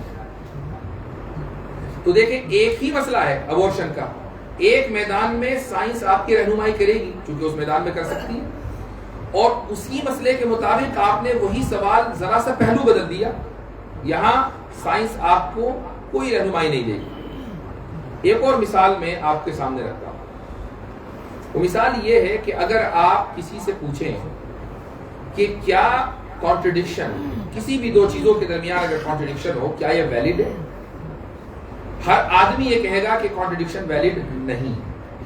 مثلا اگر یہ کہا جائے کہ ہم لوگ اس وقت اس مسجد میں جمع ہیں، یہ ایک سٹیٹمنٹ ہے، اور اسی وقت ایک دوسرا سٹیٹمنٹ بھی دیا جائے کہ ہم لوگ اس وقت اس مسجد میں جمع نہیں ہیں، تو زمانہ بھی ایک ہے، مکان بھی ایک ہے، کہنے والا بھی وہی ہے، جن کے بارے میں کہا جا رہا ہے وہ بھی سیم ہے، اور دو کانٹرڈکٹری اپوزٹ سٹیٹمنٹس ہیں، اور میں یہ کہوں کہ یہ دونوں کے دونوں سٹیٹمنٹ صحیح ہیں، تو آپ میں سے کوئی بھی شخص اس بات کو قبول نہیں کرے۔ لیکن اگر میں یہ کہوں کہ کانٹرڈکشن کے انویلڈ ہونے کا سائنٹیفک ریزن کیا ہے، کچھ بھی نہیں۔ کانٹرڈکشن کے انویلڈ ہونے کا کوئی سائنٹیفک ریزن نہیں، بس انویلڈ ہے تو ہے، پوری دنیا انویلڈ مانتی ہے تو مانتی ہے، یہ ہماری فطرت کی آواز ہے کہ کانٹرڈکشن انویلڈ ہے۔ سائنس یہاں آپ کی نہ رہنمائی کرتی ہے، نہ آپ کو اس کی رہنمائی کی ضرورت ہے۔ اس کی رہنمائی کے بغیر ہی جب سائنس نے اتنی ترقی نہیں کی تھی، کانٹرڈکشن اس وقت بھی انویلڈ تھا۔ آج سائنس کی ترقی کی وجہ سے ہم یہ سائنٹیفک ایڈوانسمنٹ دیکھ رہے ہیں، آج بھی انویلڈ ہے، کل بھی انویلڈ تھا، اس سے پہلے بھی انویلڈ تھا۔ تو اس سے یہ پتا چلا کہ سائنس کا ایک خاص میدان ہے، اس میدان کے آگے سائنس کام نہیں کرتی ہے۔ مذہب ہمیں مورالٹی سکھانے کے لیے آیا ہے، دین ہمیں مورالٹی بیان کرنے کے لیے آیا کہ کیا چیز مورل ہے، کیا چیز امورل ہے، کون سی چیز خدا کی مرضی کے مطابق ہے اور کون سی چیز خدا کی مرضی کے خلاف ہے۔ تو اگر ہم سائنس کو استعمال کر کے بنیاد بنا کر ریلیجن کو انڈرمائن کریں گے تو ہم نہ تو سائنٹسٹ ہیں اور نہ ریلیجس ہیں۔ یہ سائنس کے رویے کے بھی خلاف ہے اور مذہب کے رویے کے بھی خلاف ہے۔ یہ تو ہو گئی اصولی بات۔ اب جو میں نے شروع میں بات کہی تھی کہ سائنس کو کلمہ پڑھانے کی ضرورت ہے، تو ہم نے کلمہ پڑھانے کا آغاز کر دیا ہے۔ میں آپ کو اطلاع عرض کر دوں کہ ہم نے کلمہ پڑھانے کا آغاز کر دیا ہے۔ کہاں کیا ہے؟ امریکہ میں کیا۔ جو بھائی اگر امریکہ میں اس کا ٹھپا لگ کر آئے گا تبھی تو آپ قبول کریں گے، اگر ٹھپا ماننے لگے گا تو کیوں مانیں گے؟ تو اس لیے الحمدللہ ہمارا ایک پروجیکٹ ہے، ہمارا جو اسکول ہے برہان اکیڈمی، اس کے تحت ہمارا ایک پروجیکٹ ہے جس کو بولتے ہیں ایپسٹمک ری اورینٹیشن۔ ایپسٹمک نکلا ہے ایپسٹیمولوجی سے، یعنی علم، اور ری اورینٹیشن کا مطلب ہے کہ اس کا ہم رخ بدلنا ہے.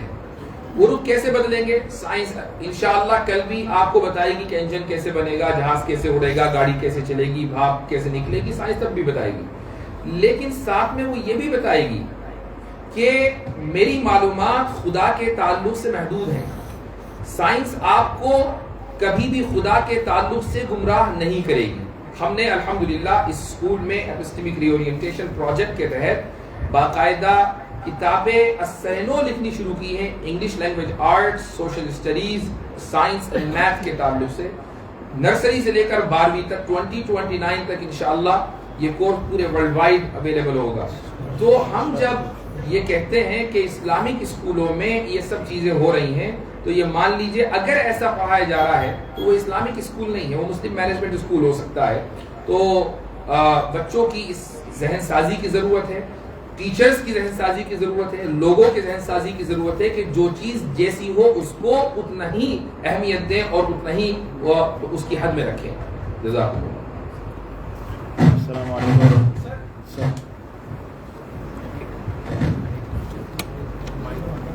السلام علیکم. بغیر مائک کے میں ریپیٹ کر دوں گا. جی ایتھیسٹ اور ایتھیسٹ جو ہے وہ بھی کلیم کرتے ہیں کہ خدا نہیں ہے. تو ان کو ہم کہہ سکتے ہیں کہ آپ برڈن آف حکمران بھی ہیں اور وہ نہیں دے سکتے. ان کے ذریعے بھی ان کی طرف سے آبجیکشن ہے ہمارے اوپر کہ آپ بھی کلیم کریں. تھیسٹ بھی کلیم کرتا ہے کہ خدا ہے، کیا ہمارے اوپر برڈن آف پروف ہے؟ اگر ہیں تو ہم کیا دے سکتے ہیں؟ ہمارے بھائی کا سوال یہ ہے، چونکہ مائک ٹھیک نہیں ہے تو میں ریپیٹ کر دوں کہ ایتھیسٹ بھی کلیم کرتا ہے اور تھیسٹ بھی کلیم کرتا ہے. ایتھیسٹ کلیم کرتا ہے کہ خدا موجود نہیں ہے، تھیسٹ یہ کلیم کرتا ہے کہ خدا موجود ہے. تو برڈن آف پروف اس پر ہے، دونوں پر ہے یا کسی ایک پر ہے؟ یہ سوال ہے آپ کا. دیکھیں ہم جو دلیل دیتے ہیں خدا کے وجود کی، دلائل بہت ہیں اور اب تو ہر ایک کی زبان پہ آرگومنٹ آف کنٹینجنسی ماشاءاللہ رٹا ہوئی ہے، تو دلائل بہت ہیں. لیکن جو دلیل ہم دیتے ہیں وہ احساناً دیتے ہیں، یعنی یہ ہمارا سمجھ لیجیے احسان ہے، فیور ہے. ہم آپ کے اوپر ایک فیور کر رہے ہیں کہ ہم نے آپ کو ایک دلیل سکھلا دی، ورنہ دلیل دینے کا اصل جو برڈن ہے وہ ایتھیسٹ کے اوپر ہے، تھیسٹ کے اوپر نہیں. لوگ یہ کہتے ہیں کہ بھائی اصل دعویٰ خدا کے وجود کا تو تھیسٹ کا ہے، تو جو کسی چیز کی موجودگی کا دعویٰ کرے برڈن اس کے اوپر ہونا چاہیے. میں یہ کہوں کہ ایک مشہور اعتراض ہے بلکہ دلیل ہے کہ بھئی ایک آسمان میں ایک کیٹلی ہے، وہ بڑی تیزی کے ساتھ پھر رہی ہے. میں اگر دعویٰ کروں گا تو ثابت تو مجھے ہی کرنا پڑے گا، لیکن اگر میں کہوں کہ آسمان میں کوئی ایسی کیٹلی نہیں ہے جو اس طرح پھر رہی ہے تو اس کی دلیل دینے کی ضرورت ہی نہیں ہے. ایک آدمی یہ کہے کہ میں نے ایک ایسے شخص کو دیکھا جو اپنے سر کے بل چلتا ہے تو ثابت مجھے کرنا پڑے گا. ایک آدمی یہ کہے کہ میں نے ایسے کسی انسان کو نہیں دیکھا جو سر کے بل چلتا ہو، تو کیا اس کو ثابت کرنے کی ضرورت ہے؟ نہیں. تو ایسے ہی یہ کہا جاتا ہے ایتھیسٹ کی طرف سے کہ دعویٰ تو تم لوگوں نے کیا ہے کہ خدا موجود ہے، تو ثابت بھی تم ہی کرو. ہم سے کیوں بات؟ ہم تو کہتے ہیں کہ خدا موجود نہیں ہے. جو عدم وجود کا یعنی موجود نہ ہونے کا دعویٰ کرے دلیل اس پر نہیں ہے. لیکن یہ دراصل بہت بڑا دھوکہ ہے. فلسفی میں اسی طریقے سے لا میں جب آپ یہ پڑھتے ہیں کہ پلینٹف یا کلیمنٹ کس کو کہتے ہیں اور ڈیفینڈنٹ کس کو کہتے ہیں تو اس سے بات بالکل واضح ہو جاتا ہے. دیکھیں اگر کسی چیز کا سٹیٹس کو ہے اور آپ اس کو مینٹین کر رہے ہیں اور کوئی شخص اس کے خلاف کوئی سٹیٹمنٹ دے تو وہ شخص کے جو سٹیٹس کو کے خلاف سٹیٹمنٹ دیتا ہے وہ مدعی کلیمنٹ یا پلینٹف کہلاتا ہے. میں اس کی اکثر مثال دیا کرتا ہوں اور جن لوگوں نے میری سٹریمز دیکھی ان کو شاید یہ مثال پتہ بھی ہو.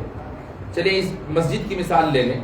تو کوئی آدمی آ کر یہ کہنے لگے کہ نہیں یہ مسجد نہیں ہے، یہ تو میرا گھر تھا پہلے، اس گھر کو ڈیمولش کر کے آپ نے مسجد بنا دی اور سٹیٹس کو صدیوں سے یہ چلا رہا ہے کہ یہ مسجد ہے. تو اب دعویٰ مدعی کون ہوگا؟ کیا مسجد میں پڑھنے والے نمازی یا مسجد کی کمیٹی اور متولی یہ مدعی ہوں گے، یا وہ لوگ جو دعویٰ کر رہے ہیں کہ نہیں یہ مسجد نہیں ہمارا گھر تھا وہ مدعی ہوں گے؟ کن لوگوں نے اسٹیٹس کو کے خلاف دعویٰ کیا؟ جن لوگوں نے اسٹیٹس کو کے خلاف دعویٰ کیا وہ مدعی ہیں. وہ یہ کہہ رہے ہیں کہ یہ مسجد نہیں ہے، وہ مسجد کے ہونے کا انکار کر رہے ہیں، اس کے باوجود مدعی ہیں. جو آدمی یہ کہے کہ خدا نہیں ہے وہ اسٹیٹس کو کا انکار کر رہا ہے. چونکہ انسانی تاریخ میں آپ کتنے ہی پیچھے چلے جائیں، خدا کا تصور اور وجود موجود ہے.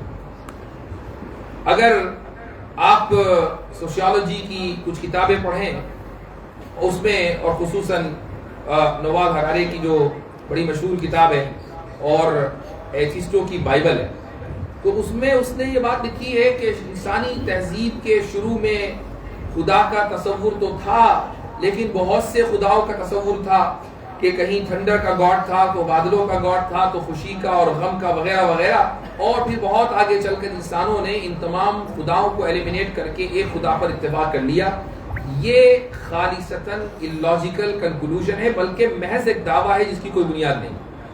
اس کی وجہ ہے یہ ہے کہ جب آپ پہلے سے ملٹیپل چیزوں کو مانتے چلے آئے ہوں تو آپ ان ملٹیپل چیزوں کو ایلیمینیٹ کر کے ایک پر اتفاق کر لیں، یہ تقریباً ناممکن. یہ تو ہو سکتا ہے کہ ایک سے آپ ملٹیپلسٹی کی طرف جائیں، یہ تو ہو سکتا ہے کہ 1 روپے سے 1000 روپے بنائیں، لیکن 1000 روپے آپ کے پاس ہوں اور 999 کو آپ جلا کر ایک کو کہیں کہ یہ ویلیوبل ہے. یہ پاسبل نہیں ہے. تو انسانی تہذیب میں خدا کا تصور ہمیشہ سے ہے، اور ایک خدا کے تصور سے سلسلے کا آغاز ہوا ہے. کچھ لوگ گمراہ ہوئے اور انہوں نے مزید خداؤں کو ایڈ کر لیا. تو ہمیشہ سے خدا کا تصور موجود ہے. پھر حضرت عیسیٰ سے کوئی 200 سال پہلے کوئی بندہ کھڑا ہوا اور اس نے کہا کہ خدا تو موجود ہی نہیں ہے. ڈیموکریٹس نے یہ دعویٰ کیا کہ خدا تو موجود ہی نہیں ہے. تو اسٹیٹس کو کے مقابلے میں وہ آیا. تو جو اسٹیٹس کو کے خلاف دعویٰ کرے وہ مدعی. اس لیے برڈن آف پروف اسی کے اوپر. اس کے باوجود ہمارا احسان ہے ملحدوں پر کہ ہم انہیں دلیل سکھاتے ہیں، دلیل بتاتے ہیں، اور یہ کہتے ہیں کہ دیکھو ان دلیلوں کی بنیاد پر ہم خدا کے وجود کو مانتے ہیں. مجھے زندگی میں جتنا بھی عرصہ ہوا اس موضوع پر کام کرتے ہوئے ایک ملحد آج تک ایسا نہیں ملا جو مجھے یہ دلیل دے سکے، بلکہ کسی کو بھی یہ دلیل دے سکے کہ یہ ایسی کانکریٹ دلیل اور ایسا کانکریٹ ایویڈنس ہے کہ جس کی بنیاد پر یہ ثابت ہوتا ہے کہ خدا نہیں ہے. زیادہ سے زیادہ ڈارونین ایوولوشن کو نکال کر لاتے ہیں. وہ اگر آپ اس موضوع سے دلچسپی رکھتے ہیں تو آپ آسانی کے ساتھ جانتے ہیں کہ اس ڈارونین ایوولوشن کی بنیاد پر خدا کا انکار کیا ہی نہیں جا سکتا. یہ آپ کے سوال کا مختصر سا جواب ہوا. پیچھے ایک ساتھ پڑھیں. ماشاء اللہ یہاں چھوٹے فین لگ رہے ہیں اس وقت. ایسے کریں، ایسے ایسے چوٹی بھرے اپنے کو کہ خواب تو نہیں دیکھ رہے ہیں.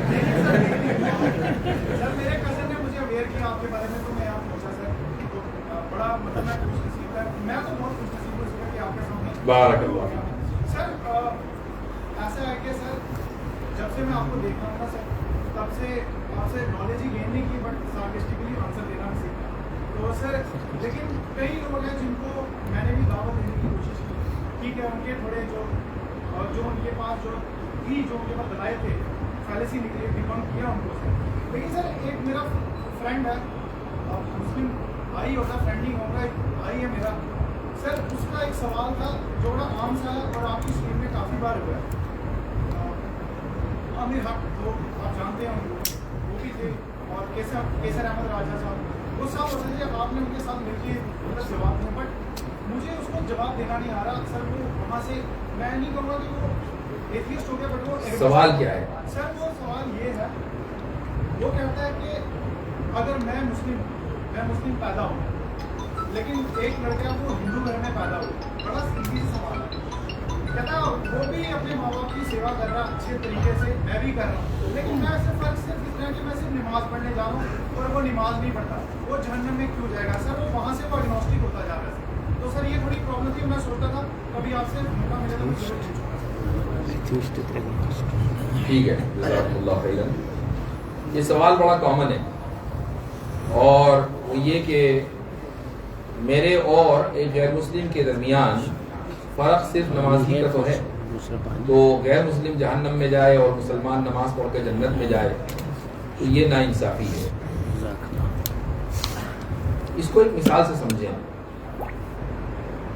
تصور کریں کہ ایک دشمن ملک ہے، اس دشمن ملک کے شہری اپنی اس دشمن ملک کی حکومت کو ٹیکس بھی دیتے ہیں، وہاں کے قانون کی پابندی بھی کرتے ہیں، جس طریقے اور طرز سے رہنا چاہیے اس طرز سے اور طریقے سے رہتے ہیں، اور ایک ایسا ملک ہے جس میں آپ رہتے ہیں، آپ اپنی حکومت کو ٹیکس دیتے ہیں، آپ اپنے قوانین کو فالو کرتے ہیں وغیرہ وغیرہ. دنیا میں ایسا بہت ہوتا ہے. تو کیا آپ یہ نہیں کہیں گے کہ بھائی وہ جو دوسرا بندہ ہے وہ ہمارے ملک کا باشندہ نہیں ہے، چونکہ وہ تو دشمن ملک کا باشندہ ہے، ہوگا کتنا اچھا، لیکن ہمارے ملک کی نظر میں وہ دشمن ملک کا باشندہ ہے، تو جو قوانین ہمارے ہیں وہ اس کے اوپر لاگو نہیں ہوں گے، اس پر سختی ہوگی. اگر بغیر ویزا کے آ گیا تو پکڑا جائے گا، دھرا جائے گا. انسان تو وہ بھی ہے، اچھا انسان بھی ہو سکتا ہے لیکن باشندہ نہیں ہے آپ کے ملک کا. کتنا بڑا فرق ہوا اس وجہ سے، محض ایک بارڈر کے الگ ہونے کی وجہ سے. یہ فرق ہم اپنی زندگی میں دیکھتے آ رہے ہیں اور یہ بالکل نیچرل فرق ہے. ایسے ہی دو انسان ہیں، دونوں کے بارے میں یہ کہا جا سکتا ہے کہ وہ اپنے اپنے اعتبار سے اچھے ہیں. مثلا آپ نے کہا بھائی ایک مسلمان ہے وہ بھی اپنے والدین کی خدمت کر رہا ہے، غیر مسلم وہ بھی اپنے والدین کی خدمت کر رہا ہے، لیکن ایک اللہ کے ملک میں رہ کر اس کا اعتراف کرتا ہے کہ میں اللہ کے ملک میں ہوں. ٹھیک، ابھی اس پہ بھی آ رہا. دوسرا یہ کہتا ہے کہ میں اللہ کو مانتا ہی نہیں ہوں جبکہ اس کے ملک میں ہے. تو دونوں میں بڑا فرق ہے. جب یہ فرق ہے تو ایک کو سزا دی جائے گی، دوسرے کو جزا دی جائے گی. یہاں تک تو بات سمجھ میں آ گئی اصولی. اب ہم آگے بڑھتے ہیں کہ بھائی میری کیا غلطی یا میرا سمجھ رہے کہ کیا ایسا اچھا کام تھا کہ میں ایک مسلمان کے گھر میں پیدا ہوا اور اس کی کیا غلطی تھی کہ وہ ایک غیر مسلم کے گھر میں پیدا ہوا. آپ تھوڑا سا اپنی ہی تاریخ دیکھ لیں، یعنی جس علاقے میں ہم بیٹھے ہوئے ہیں یہاں سے آپ آج سے 500 سال پیچھے چلے جائیں تو ذرا تصور کیجئے کہ کتنے لوگ مسلم اور غیر مسلم تھے. جتنے لوگ یہاں بیٹھے ہوئے ہیں یا اس ملک میں رہتے ہیں یا دنیا میں رہتے ہیں ان میں سے اکثریت کے ماں باپ ایک زمانے میں غیر مسلمی تو تھے، غیر مسلمی کے گھر میں پیدا ہوئے تھے. وہ بھی تو اسلام اپنا دین دھرم چھوڑ کر اسلام کی طرف آئے اور آج ہم ایک مسلم گھر میں پیدا ہوئے. لیکن 500 سال پہلے، 400 سال پہلے، 800 سال پہلے جو لوگ تھے وہ تو کسی مسلم گھر میں پیدا نہیں ہوئے تھے. اللہ تعالیٰ نے ان کو توفیق دی، ایمان لانے کی توفیق دی، وہ ایمان لائے. ایسے ہی یہ شخص ہے کہ جو ایک غیر مسلم گھرانے میں پیدا ہوا. یہ بات یاد رکھ لیجئے، اگر وہ نیوٹرل رہے گا اور وہ مورل رہے گا، کرپٹ نہیں بنے گا، اللہ تعالیٰ کی توفیق اس کو بھی ملے گی. توفیق ان لوگوں کو نہیں ملتی جو نیوٹرل نہیں رہتے، توفیق ان لوگوں کو نہیں ملتی جو خدا کے باغی ہو جاتے ہیں. اللہ تعالیٰ فرماتا ہے کہ فَأَمَّا مَنْ أَعْطَى وَاتَّقَى وَصَدَّقَ بِالْحُسْنَى فَسَنُيَسِّرُهُ لِلْيُسْرَى. اللہ کہتا ہے کہ جو شخص دیتا ہے، آتا یعنی خدا کے راستے میں خرچ کرتا ہے، اور واتقا خدا سے ڈرتا ہے، اور اچھائی کی تصدیق کرتا ہے، اچھائی کو مانتا ہے کہ ہاں یہ اچھائی ہے، اس کے لیے ہم راستہ آسان کر دیتے ہیں. لیکن اگلے ہی لمحے یہ بھی کہہ دیا وَأَمَّا مَنْ بَخِلَ وَاسْتَغْنَى وَكَذَّبَ بِالْحُسْنَى فَسَنُيَسِّرُهُ لِلْعُسْرَى. کہ جو شخص کنجوسی کرتا ہے یعنی نیک کاموں میں خرچ نہیں کرتا، واستغنا اپنے آپ کو بے نیاز سمجھتا ہے، کس سے؟ خدا سے، وکذب بالحسنى اچھائی اس کے سامنے آئے اور اچھائی کا انکار کر دیتا ہے، تو پھر ہم اس کے لیے عسرا یعنی جہنم کا راستہ آسان کرتے ہیں. تو اگر کوئی آدمی کسی غیر مسلم گھر میں پیدا ہوا اور یہ کہ میری کیا غلطی، وہ اپنی ان غلطیوں کو دیکھے کہ اس کے دل میں کہیں بخل تو نہیں ہے، اچھائی کے کاموں میں وہ خرچ کرتا ہے، کیا خدا سے بے نیاز ہو چکا، کیا اچھائی کی باتوں کی تکذیب کرتا ہے، تو پھر وہ ڈیزرو کرتا ہے وہ لائف جو خدا اس کو دے گا مرنے کے بعد. اور اگر ایسا نہیں ہے کہ وہ خرچ بھی کرتا ہے نیک کاموں میں اور اچھائی کی تصدیق بھی کرتا ہے، تو اللہ تعالیٰ اس کے لیے دین کا راستہ آسان کر دیں گے اور آپ اپنی زندگی میں خود ہی دیکھیں گے کہ وہ آپ کے ساتھ نماز پڑھ رہا ہوگا. میرے دو سوال جی، وعلیکم السلام. ایک جنرل سا سوال ہے اور ایک اسپیسیفک. میں پہلے اسپیسیفک والے پہ آتا ہوں اور پھر جنرل پہ آتا ہوں. پہلا سوال یہ ہے، آپ نے بتایا کہ ہر ایک انسان کے اندر اچھائی کا ایلیمنٹ بھی پریزنٹ ہوتا ہے اور برائی کا ایلیمنٹ بھی پریزنٹ ہوتا ہے. اچھائی کا ایلیمنٹ اس کو فرشتہ پن صفت ڈیولپ کرنے کے لیے راغب کرتا ہے، جس فرشتہ پن صفت ایک میٹا فزیکل چیز ہے جس کو گائیڈ کرنے کے لیے اللہ تعالیٰ نے قرآن کو بھیجا، ایک فزیکل چیز، ایک کانکریٹ چیز.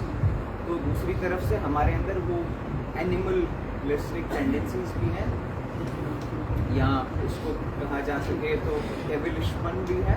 اس کو گائیڈ کرنے کے لیے شیطان کی طرف سے کوئی کتاب تو نہیں آئی، کوئی فزیکل مطلب اس میٹا فزیکل چیز کو گائیڈ کرنے کے لیے کوئی فزیکل چیز نہیں ہے. تو کچھ لوگ، میں ایگنوسٹک نہیں ہوں، میرے اندر یہ سوال نہیں ہے، لیکن یہ سوال پیدا ہوا کہ کوئی بندہ پوچھ سکتا ہے کہ ایسی کیا ضرورت پڑی اگر آپ کی بیسٹیل ٹینڈنسیز کو گائیڈ کرنے کے لیے کوئی فزیکل چیز نہیں ہے، تو اس والی چیز کو گائیڈ کرنے کے لیے قرآن کی ضرورت کیا؟ بہت اچھا سوال ہے ہمارے بھائی کا. وہ یہ کہتے ہیں کہ ہم نے ابھی کہا کہ ہر انسان کے اندر فرشتہ پن کا مادہ بھی ہے اور جانور پن کا مادہ بھی ہے، لیکن فرشتے پن کے مادے کو پروموٹ کرنے کے لیے اللہ کی طرف سے فزیکل فارم میں کلام آیا، لیکن جانور پن کو یا ڈیولش جو کیریکٹرسٹکس ہیں اس کو پروموٹ کرنے کے لیے شیطان کی طرف سے تو کوئی فزیکل چیز نہیں آئی.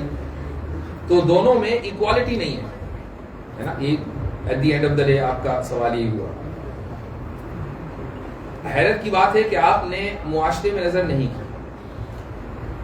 پورنوگرافی، زنا، جھوٹ، یہ جو انڈسٹری ہے گانے بجانے کی، یہ سارے کے سارے شیطان کی وحی ہیں. اسی کے ذریعے شیطان اس ڈیولش یا شیطان پن کو، جانور پن کو ابھارتا ہے. غذائیں جو ہم کھاتے ہیں ان غذاؤں کا اثر ہوتا ہے. حرام لقمہ انسان کی زندگی کو خود غرض بنا دیتا ہے. حرام لقمہ جتنا کھائیں گے خود غرضی اتنی بڑھے گی، بخل اتنا ہی بڑھے گا. تو یہ جو چیزیں ہیں اس سے زیادہ فزیکل تو کوئی چیز ہے ہی نہیں. قرآن اتنا فزیکل نہیں، قرآن تو کلام ہے، لیکن ہم ان فزیکل چیزوں کو دیکھ سکتے ہیں، ٹچ کر سکتے ہیں، کھا سکتے ہیں، محسوس کرتے ہیں. یہ ساری کی ساری شیطان کی طرف سے ہیں، شیطان کے آلے ہیں، اور ان کے ذریعے وہ جانور پن انسان کے اندر بڑھتا ہے اور پنپتا ہے. ٹھیک ہے، دوبارہ کریں. جیسے گائیڈنس قرآن ہے ہمارے پاس، قرآن سے گائیڈ ہو کر ہمارے پاس بھی مدرسے ہیں. جس طریقے سے پورنوگرافی کا سینٹر ہے، ہمارے پاس مدرسے ہیں، لیکن مدرسے بنے قرآن کی گائیڈنس سے. وہ ان کے پاس گائیڈنس والا سسٹم نہیں ہے. سوال بنیادی طور پہ یہ نہیں ہے کہ ایکوالٹی نہیں ہے، سوال یہ ہے کہ کیا ڈیولش پن اتنا مضبوط ہے کہ اس کو اس کے دفاع کے لیے خدا کو ایک کتاب بھیجنی پڑی. یہ دوسرا سوال ہے. یہ آپ کا سوال اب دوسرا ہو گیا کہ کیا ڈیولش پن اتنا مضبوط ہے کہ اس کو ختم کرنے کے لیے خدا کو ایک کتاب بھیجنی پڑی. یہ آپ کے جو الفاظ ہیں، یہ دراصل میں یعنی یہ نہیں کہہ رہا ہوں کہ یہ آپ کے اپنے الفاظ ہیں، لیکن آپ نے اچھا سوال کیا. دیکھیں، یہ واضح رہے کہ برائی بڑی تیزی کے ساتھ پھیلتی ہے اور مضبوط کا اثر بڑا دیر پا ہوتا ہے. یہ جو ہم نے کہا کہ کیا خدا کو ایک کتاب بھیجنی پڑی ایک برائی کو ختم کرنے کے لیے، تو برائی اتنی مضبوط ہو گئی. یہ خدا کی کمزوری نہیں ہے، یہ ہماری کمزوری ہے. ہماری کمزوری کی وجہ سے ہم پر احسان کرتے ہوئے اللہ نے ایک کتاب نازل کی. اس کو آپ خدا کی کمزوری نہ سمجھیں، یہ خدا کی طرف سے رحمت ہے. وہ چاہتا تو ہم سے کہہ دیتا کہ بھئی جس طریقے سے تم برائی سے نکل برائی اختیار کر سکتے ہو، خود ہی برائی سے نکل کے بھی دیکھ لو. اگر ایسا ہوتا تو ہم میں سے اکثریت برائی کے دلدل میں پھنسی ہوئی ہوتی. لیکن خدا کی رحمت کا تقاضا یہ ہوا کہ اس نے کتاب نازل کر دی اور ہمیں برائی سے نکلنے کا راستہ بتا دیا. دوسرا سوال میرے خیال سے ایک ایک کر لیں تاکہ مجھے لگا ہو گیا جواب اس کا، کیونکہ مجھے مل گیا جواب. ہاں، تو اور بھی لوگ ہیں نا، تو سب کو موقع مل جائے گا. ایک جنرل موسم کے وہ سوال کو ایڈریس کر دے گا شاید. ہم یہ آپ نے بہت بڑی ذمہ داری لے لی ہے. یہاں پہ اسکول اسٹوڈنٹس بھی، کالج کے بھی، یونیورسٹیز کے بھی، ہمیں ایک روڈ میپ کی ضرورت پڑتی ہے اس ایتھسٹک ورلڈ ویو کا دفاع کرنے کے لیے. تو اگر آپ ہمیں کتاب بتائیں یا کسی اسکالر کی ریسرچز بتائیں جس کو ہم اسٹڈی کر سکتے ہیں فرام ایک بگنر جو دفاع کرنے کی شروعات کرنا چاہتا ہے، جو ابھی اسکول کلاس 10th میں، اس کے لیے ایک روڈ میپ جو یونیورسٹی لیول تک اسٹوڈنٹس کے لیے. اردو میں تو الحمدللہ میں کتاب لکھ چکا ہوں 6 والیومز میں، ابھی پرسوں ترسوں ہی آئی ہے، اور اس کا نام ہے تحافظ الملاحدہ. نام عربی میں بڑا خطرناک سا، اس سے ڈرنے کی ضرورت ہے. اس کا جو انگلش ترجمہ ہے وہ ہے دی انکوہیرنس آف ایتھیسٹ. امام غزالی کی کتاب تھی تحافظ الفلاسفہ دی انکوہرنس آف فلاسفرز، اس لیے اس کا نام ہم نے یہ رکھا ہے. 6 والیومز میں 2800 پلس پیجز ہیں، اور الحاد کا یا الحاد کے میدان کا کوئی گوشہ الحمدللہ ایسا نہیں ہے کہ جس کے تعلق سے اس کتاب میں گفتگو نہ ہوئی ہو. یہ کتاب پبلش ہو چکی ہے اور بہت آسانی کے ساتھ دستیاب ہے. یہ اردو ریڈرز کے لیے، اور اگر آپ بہت ڈیپتھ میں اس چیز کو، اس موضوع کو پڑھنا چاہتے ہیں. انگلش ریڈرز کے لیے بہت ساری کتابیں ہیں، لیکن ایٹ دس مومنٹ میں حمزہ سورٹس کی جو کتاب ہے دی ڈیوائن ریالٹی، اس کو ریکمینڈ کروں گا، وہ اچھی کتاب ہے. جی ایک منٹ. ہاں السلام علیکم. میرا سوال یہ ہے کہ جیسے ہمارے ملک میں بہت سارے لوگ جو غریبی کی زندگی گزار رہے ہیں، اس میں بہت بڑی تعداد مسلمانوں کی بھی ہے. ان کے پاس رہنے کے لیے گھر نہیں ہے، کھانے کے لیے چیزیں نہیں ہیں، یا پہننے کے لیے کپڑے نہیں ہیں. تو اس چیز کو دیکھ کے انسان بہت زیادہ پریشان ہو جاتا ہے. تو ذہنی طور پر انسان اس چیزیں بہت زیادہ اثر انداز ہو جاتا ہے. اس چیز سے کیسے ڈیل کریں، اور اس سوال کو کیسے ڈیل کریں کہ یہی لوگ غربت میں کیوں ہیں، یہی اس چیز کو کیوں فیس کر رہے ہیں جو لوگ اچھائی کی زندگی بسر کر رہے ہیں، ان کے ساتھ ایسا نہیں ہے. میں سمجھتا ہوں یہ پہلے سوال ریپیٹ کر دوں کہ ہمارے ملک میں ایک بڑی تعداد مسلمانوں کی ایسی ہے کہ جو نہایت غربت کی زندگی گزار رہی ہے. تو ان کو دیکھ کر ایسا محسوس ہوتا ہے کہ بھائی یہ مسلمان جو سیدھے راستے پر ہیں، اللہ کے راستے پر ہیں، یہ اتنی غربت کی زندگی کیوں گزار رہے ہیں.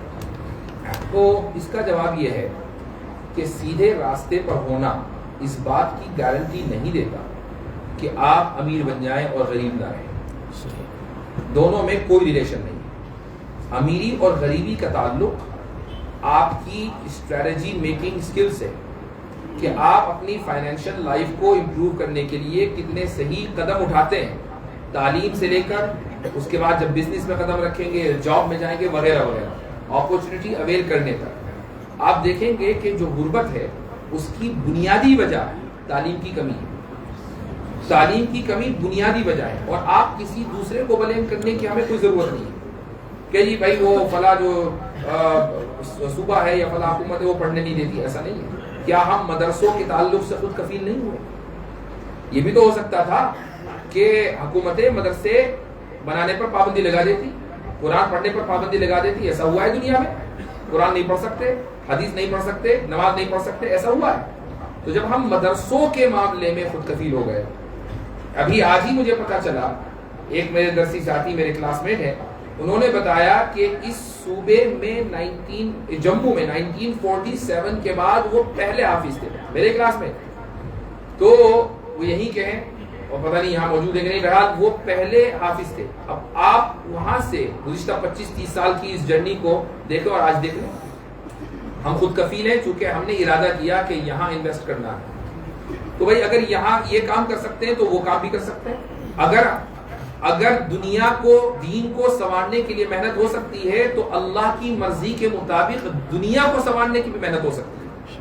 تو ہماری اسٹریٹجی میکنگ سکلز میں کمی ہے، اس لیے غربت ہے. اس کا تعلق سیدھے راستے یا الٹے راستے سے نہیں. میرا ایک یہ سوال تھا جو پرابلم آف ایول کے ریلیٹڈ جاوید اختر صاحب نے مفتی شمائل نبوی صاحب سے بھی پوچھا تھا کہ غزہ میں جو کچھ جنوسائیڈ ہو رہا ہے اس کو روکنے کے لیے اللہ تعالیٰ کی طرف سے اگر وہ اومنی پریزنٹ ہے، اومنی پوٹنٹ ہے، اس کا جواب بھی یہی ہے. میرا ایک سوال ایکچولی یہ ہے کہ اس آرگیومنٹ سے ریلیٹڈ اس سوال کو جواب دیتے ہوئے میری گزارش ہے کہ اس بات کو ذہن میں رکھیں کہ ہم جب یہ آرگیومنٹ کرتے ہیں، ہم کہتے ہیں جو بھی نیکی آتی ہے وہ اللہ تعالیٰ کی طرف سے آتی ہے، جو بھی ایول آتا ہے وہ انسان کی طرف سے آتا ہے، جیسے اللہ تعالیٰ سورہ نساء میں فرماتے ہیں. تو اس چیز کو ذہن میں رکھتے ہوئے اس سوال کو کیسے؟ ہمارے بھائی نے فالو اپ کوشچن کیا ہے کہ جو بھی نیکی آتی ہے وہ اللہ کی طرف سے آتی ہے، اور جو بھی برائی آتی ہے، مصیبت آتی ہے، وہ انسان کی اپنی طرف سے آتی ہے. ایک دوسری آیت میں یہ بھی ہے کہ ہر چیز اللہ کی طرف سے ہے. اس کا مطلب یہ ہے کہ ان دو آیتوں کو صحیح سے سمجھنے میں کہیں کمی ہو گئی، ورنہ کانٹرڈکشن نظر آئے گا.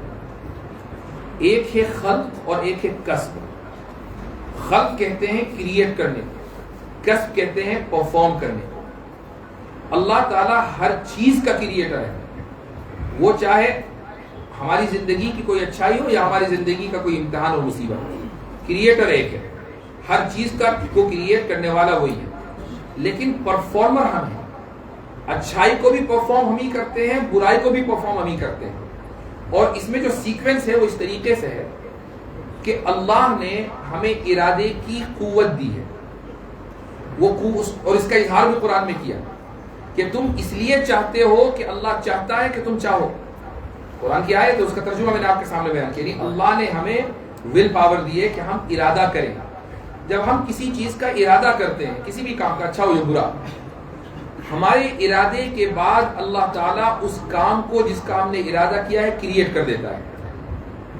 وہ کام کریٹ ہوتے ہی اب ہم اس کام کو پرفارم کرتے ہیں، کسب کا مرحلہ آتا ہے، اور پرفارم کرنے کے نتیجے میں ہمیں سزا یا جزا ملے گی. تو اب دیکھیں اس کا تعلق کس سے ہوا؟ بندے سے ہوا. اگر ہم اچھی اسٹریٹجی کا ارادہ کرتے تو اللہ تعالیٰ اس دنیا کی سکسیس ہمارے لیے کریٹ کرتا، اس کو ہم پرفارم کرتے، سکسیسفل ہو جاتے. لیکن ہم نے کوئی اسٹریٹجی نہیں بنائی بلکہ بری اسٹریٹجی کا ارادہ کیا، تو اللہ نے سکسیس کو کریٹ نہیں کیا، ہم نے اس فیلئر کو پرفارم کیا تو فیل ہی ہے. اب یہ تو صرف اس ملک میں ہوا نا، یا کسی ایک خاص ریجن میں. آپ دنیا میں دیکھیں مسلمان ماشاء اللہ ایک بڑی تعداد مسلمانوں کی ایسی ہے جو دوسروں سے کہیں فائق ہے. کیوں؟ چونکہ انہوں نے تعلیم میں انویسٹ کیا، انہوں نے صحیح اسٹریٹجی بنائی، تو وہ بہت آگے ہیں دوسروں کے مقابلے. تو ایسا نہیں ہے کہ مسلمان ہر جگہ پس رہا ہے اور گھس رہا ہے. جی ادھر السلام. پہلے ہی لکھ دیا گیا ہے کہ کون جنت میں جائے گا، کون جنت میں جائے گا. پھر اللہ نے فرمایا کہ جس کی قسمت میں جنت لکھ دی وہ جنت میں جائے گا، جس کی قسمت میں جہنم لکھ دی وہ جنت میں جائے گا. تو اللہ علی نے کہا کہ یا اللہ اگر سب کچھ لکھا ہوا ہے تو پھر ہم محنت کیوں کر رہے ہیں؟ اسی کے لیے میرا سوال ہے. یہ جو سوال ہے تقدیر کے تعلق سے ہے کہ اگر پہلے ہی یہ لکھ دیا گیا کہ جنت میں جائے گا جہنم میں جائے گا تو ہم محنت کیوں کر رہے ہیں. تو جب ہم کہتے ہیں نا پہلے ہی، تو یہ سمجھنا چاہیے کہ کس کے پہلے. اللہ نے زمانے سے پہلے نہیں، گویا کہ ہم نے اللہ تعالیٰ کو ٹائم باؤنڈ مان لیا. ہم یہ مان کے چل رہے ہیں کہ ایک ٹائم لائن ہے 1 کروڑ سال کی، اس میں اللہ مثلا 50 لاکھ سال پہلے کہیں بیٹھا ہوا لکھ رہا ہے. اب ہم 50 لاکھ سال بعد پیدا ہوئے اور ہم نے کہا کہ وہ اللہ نے تو لکھ دیا تھا. وہ جو آپ ویڈیو ایڈیٹنگ کرتے ہیں نا اس میں ٹائم لائن آتی ہے، تو آپ نے پہلے ہی پرومپٹ دے دیا تھا اے آئی کو، آگے جا کر یہ ہونا ہے، اس نے وہ کر دیا. ایسا نہیں ہے، ٹھیک ہے. یہ ٹائم لائن اللہ تعالیٰ نے کوئی ویڈیو ایڈیٹنگ نہیں کی ہے اے آئی ماڈل پر، اس نے کوئی پرومپٹ نہیں دیا ہے. چونکہ پرومپٹ دینے والا اور جو کام اسکرین پر چل رہا ہے یہ دونوں ٹائم کے اندر ہے. اللہ سبحانہ و تعالیٰ ٹائم میں نہیں، اس کے بارے میں آپ یہ نہیں کہہ سکتے کہ اس نے پہلے ہی یہ کام کر دیا. اس کے لیے ٹائم ایگزسٹ نہیں کرتا، ہمارے لیے ٹائم ایگزسٹ کرتا ہے. قرآن میں ہے کہ هو الاول والآخر والظاہر والباطن. اللہ تعالیٰ ہی اول ہے اور اللہ تعالیٰ ہی آخر ہے. اب امیجن کریں کہ اگر اللہ بھی ٹائم میں ہوتا تو یا تو اول ہوتا یا آخر ہوتا، یا تو پہلا ہوتا یا دوسرا ہوتا. یہ کیسا پاسبل ہے کہ وہ پہلا بھی ہے دوسرا بھی ہے؟ یہ اللہ تعالیٰ نے اس لیے بیان کیا کہ وہ ٹائم باؤنڈ نہیں ہے، اس کو بیان کرنے کے لیے کہا. تو جب یہ بات ہے تو اللہ سبحانہ و تعالیٰ نے ٹائم میں نہ رہتے ہوئے، جو کوئی ٹائم میں نہیں ہے، اپنے علم کے مطابق یہ لکھ دیا کہ کس کا عمل کیسا ہوگا. لیکن ہمارا عمل اس کے لکھنے کی وجہ سے نہیں ہے، اس نے لکھا ہے ہمارے عمل کی وجہ سے. سمجھ میں آیا؟ ہم اس لیے نہیں عمل کر رہے کہ اس نے لکھ دیا، اس نے لکھا ہے چونکہ ہم عمل کر رہے ہیں.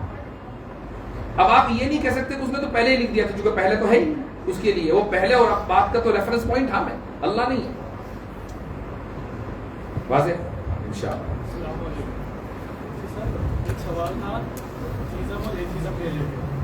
Not being as a Muslim but being an atheist, being an atheist, جیسے ڈیبیٹ تھی جاوید اختر شمائل صاحب کی، اس میں ایک آرگومنٹ تھا وہ غازہ والا تھا، لیکن میں اس کو تھوڑا اور ایکسپلین کرنا چاہوں گا. اس طرح کہ اگر ایک ایتھیسٹ ایک چیز سے پوچھے کہ اللہ تعالیٰ نے گاڈ کیسے مرضی کیا، ہم اس کو پہلے کنوینس کریں گے گاڈ کے ایگزسٹنس کے لیے، پھر ہم اس کو اللہ کی طرف لائیں گے. تو ہم اس کو پہلے، کیونکہ اس کو ڈے آف ریزریکشن پہ تو بلیو نہیں کرتا، اس جسٹس پہ تو بلیو نہیں کرتا، اس کو ہم کیسے یقین دلائیں کہ جو لوگ دنیا میں سفر کر رہے ہیں ان کو جسٹس ملے گا. جیسے کہ وہ ڈے آف ریزریکشن پہ بلیو نہیں کرتے، تو ہم اس کو کیسے یقین دلائیں کہ وہ جسٹس ان لوگوں کو مل جائے گا. جو روڈ میپ ہے وہ وہی نیچرل روڈ میپ ہے کہ جس کو اختیار کیا جاتا ہے. یعنی ایک آدمی اگر خدا کو نہیں مانتا، خدا کی صفات کو نہیں مانتا، تو اس کو آپ یہ کیسے یقین دلائیں گے کہ ایک دن حشر میدان حشر برپا ہوگا اور وہاں سب کو جسٹس ملے گا؟ بھائی جسٹس بھی تو صفت ہے نا خدا کی. وہ بندہ تو خدائی کو نہیں مانتا, خدا کی کسی صفت کو نہیں مانتا, تو اسی صفت کو کیسے مانا؟ اس صفت کو ماننے کا مطلب یہ ہے کہ کوئی نہ کوئی موصوف ہے, یعنی جس کی یہ کوالٹی ہے وہ خدا ہے. تو جب تک آپ خدا کی ذات اور اس کی صفات کو کسی نہ کسی حد تک نہ مان لیں, تب تک آپ عقیدہ آخرت اور دا کانسیپٹ آف جسٹس ثابت نہیں کر سکتے. وہ ایک سیکوینس ہے, اسی میں چلنا پڑے گا آپ کو. ورنہ اگر آپ نے تھوڑی دیر کے لیے ثابت کر بھی دیا, باوجود اس کے کہ خدا نہیں ہے, باوجود اس کے کہ کوالٹیز اللہ تعالیٰ کی نہیں ہے, لیکن آپ نے کہا کہ نہیں ایک دن آئے گا انصاف قائم ہوگا, تو سوال یہ ہوگا کہ کون کرے گا انصاف؟ اور انصاف کا مطلب کیا ہے؟ سزا کون دے گا, کس طرح دے گا, اس کو کیا اتھارٹی ہے, کس بنیاد پر سزا دے گا؟ یہ سارے سوالات کھڑے ہو جائیں گے. اس لیے جو نیچرل روڈ میپ ہے اسی کو فالو کرنا پڑے گا. سر میرا ایک سوال جی. جب ہم پڑھتے ہیں تو وہاں پہ ہم یہ ملتا ہے کہ چمپینزی اس کی جینیٹک سملیرٹی جو ہے ہمارے ساتھ 90% ہے, اور جو مونکی ہے اس کا جو اسٹرکچر وہ ہے ہمارے ساتھ کافی سملر ہے. اور سر ایک کوشچن اسی کے ساتھ کہ جو اوریجن آف ہیومن ہے, وہ کہتے ہیں کہ آدم علیہ السلام پہلا انسان ہے, لیکن ہمیں ملتا ہے اسٹون ایج میں یا انڈسٹریل سویلائزیشن سے کافی ڈیٹنگ سے اس سے بھی پہلے کے انسان تھے. سر اس کے بارے میں میں ابھی لیفٹ ونگ کی طرف آ رہا ہوں, تو تھوڑا سا سمجھ لیجیے.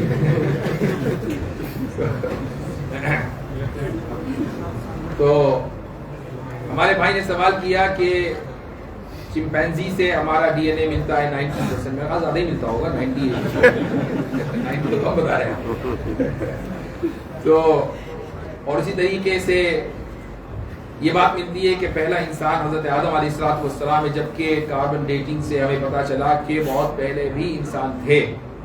ٹھیک ہے, یہ سوال ہے نا آپ کا.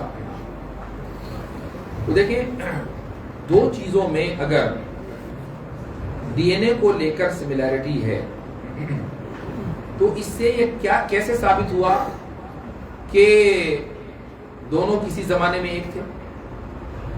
یہ بھی تو ثابت ہو سکتا ہے کہ دونوں کا خالق ایک ہے, اس لیے ڈی این اے میں سملیرٹی. یہ کیوں ثابت نہیں کر سکتے؟ سائنس نے آپ کا ایک ذہن بنا دیا کہ نہیں, ڈی این اے کی سملیرٹی سے یہ پتا چلتا ہے کہ دونوں کا کنبہ ایک تھا. یہ سب اوپر جا کر ایک ٹری اور پھر اس کے بعد پھر جو فرسٹ سیل ہے وہاں مل گئے. یہ سائنس نے آپ کو بتا دیا. لیکن یہ کیوں نہیں بتایا کہ اس فرسٹ سیل کا چونکہ خالق اللہ ہے اس لیے ڈی این اے میں سملیرٹی ہے؟ یہ سائنس کیوں نہیں بتاتی کہ اگر خالق ایک ہے تو سملیرٹیز ہر حال میں پائی جائیں گی؟ تو پہلی بات. دوسری بات, حضرت آدم علیہ السلام کتنے سال پہلے تھے؟ کوئی ہے نمبر؟ ہمیں کچھ پتا ہے اس تعلق سے؟ کوئی ڈیٹا ہے ہمارے پاس؟ نہیں. اسلام حدیث میں, قرآن میں کہیں بھی کسی صحیح حدیث میں نہیں لکھا کہ 7000 سال پہلے حضرت آدم علیہ السلام تھے. یہ ببلیکل نریشن ہے, ہمارا اس سے کوئی لینا دینا نہیں. اس لیے حضرت آدم علیہ السلام تھے, کب تھے؟ ہو سکتا ہے کہ 10,000 سال پہلے, ہو سکتا ہے کہ 20,000 سال پہلے, ہو سکتا ہے 40,000 سال پہلے. اب اگر آپ کو کوئی جثہ ملے, کوئی لاش ملے, کوئی ڈھانچہ ملے, اور کاربن ڈیٹنگ سے یہ پتا چلے کہ بھئی یہ ڈھانچہ تو 40,000 سال پہلے پرانا ہے, تو اس سے یہ ثابت نہیں ہوتا کہ حضرت آدم تو بھی چونکہ 7,000 سال پہلے آئے تھے لہٰذا ایک تھوڑی غلط ثابت ہو گئی. یہ دلیل عیسائیوں کے خلاف چلے گی, یہ دلیل ہمارے خلاف نہیں چلے گی. ہم تو اس بات کے لیے بھی تیار ہیں کہ اگر سائنس یہ ثابت کر دے بیونڈ اینی ریزنیبل ڈاؤٹ, یہ ثابت کر دے کہ 1,00,000 سال پہلے انسان تھا, ہم ماننے کے لیے تیار ہیں. جب بھی انسان تھا, پہلا انسان حضرت آدم ہے, وہ 1,00,000 سال پہلے ہو کہ 1,25,000 سال پہلے ہو کہ 10,000 سال پہلے ہو. ٹھیک کیا میرے خاص ادھر سے سکتے ہیں. جی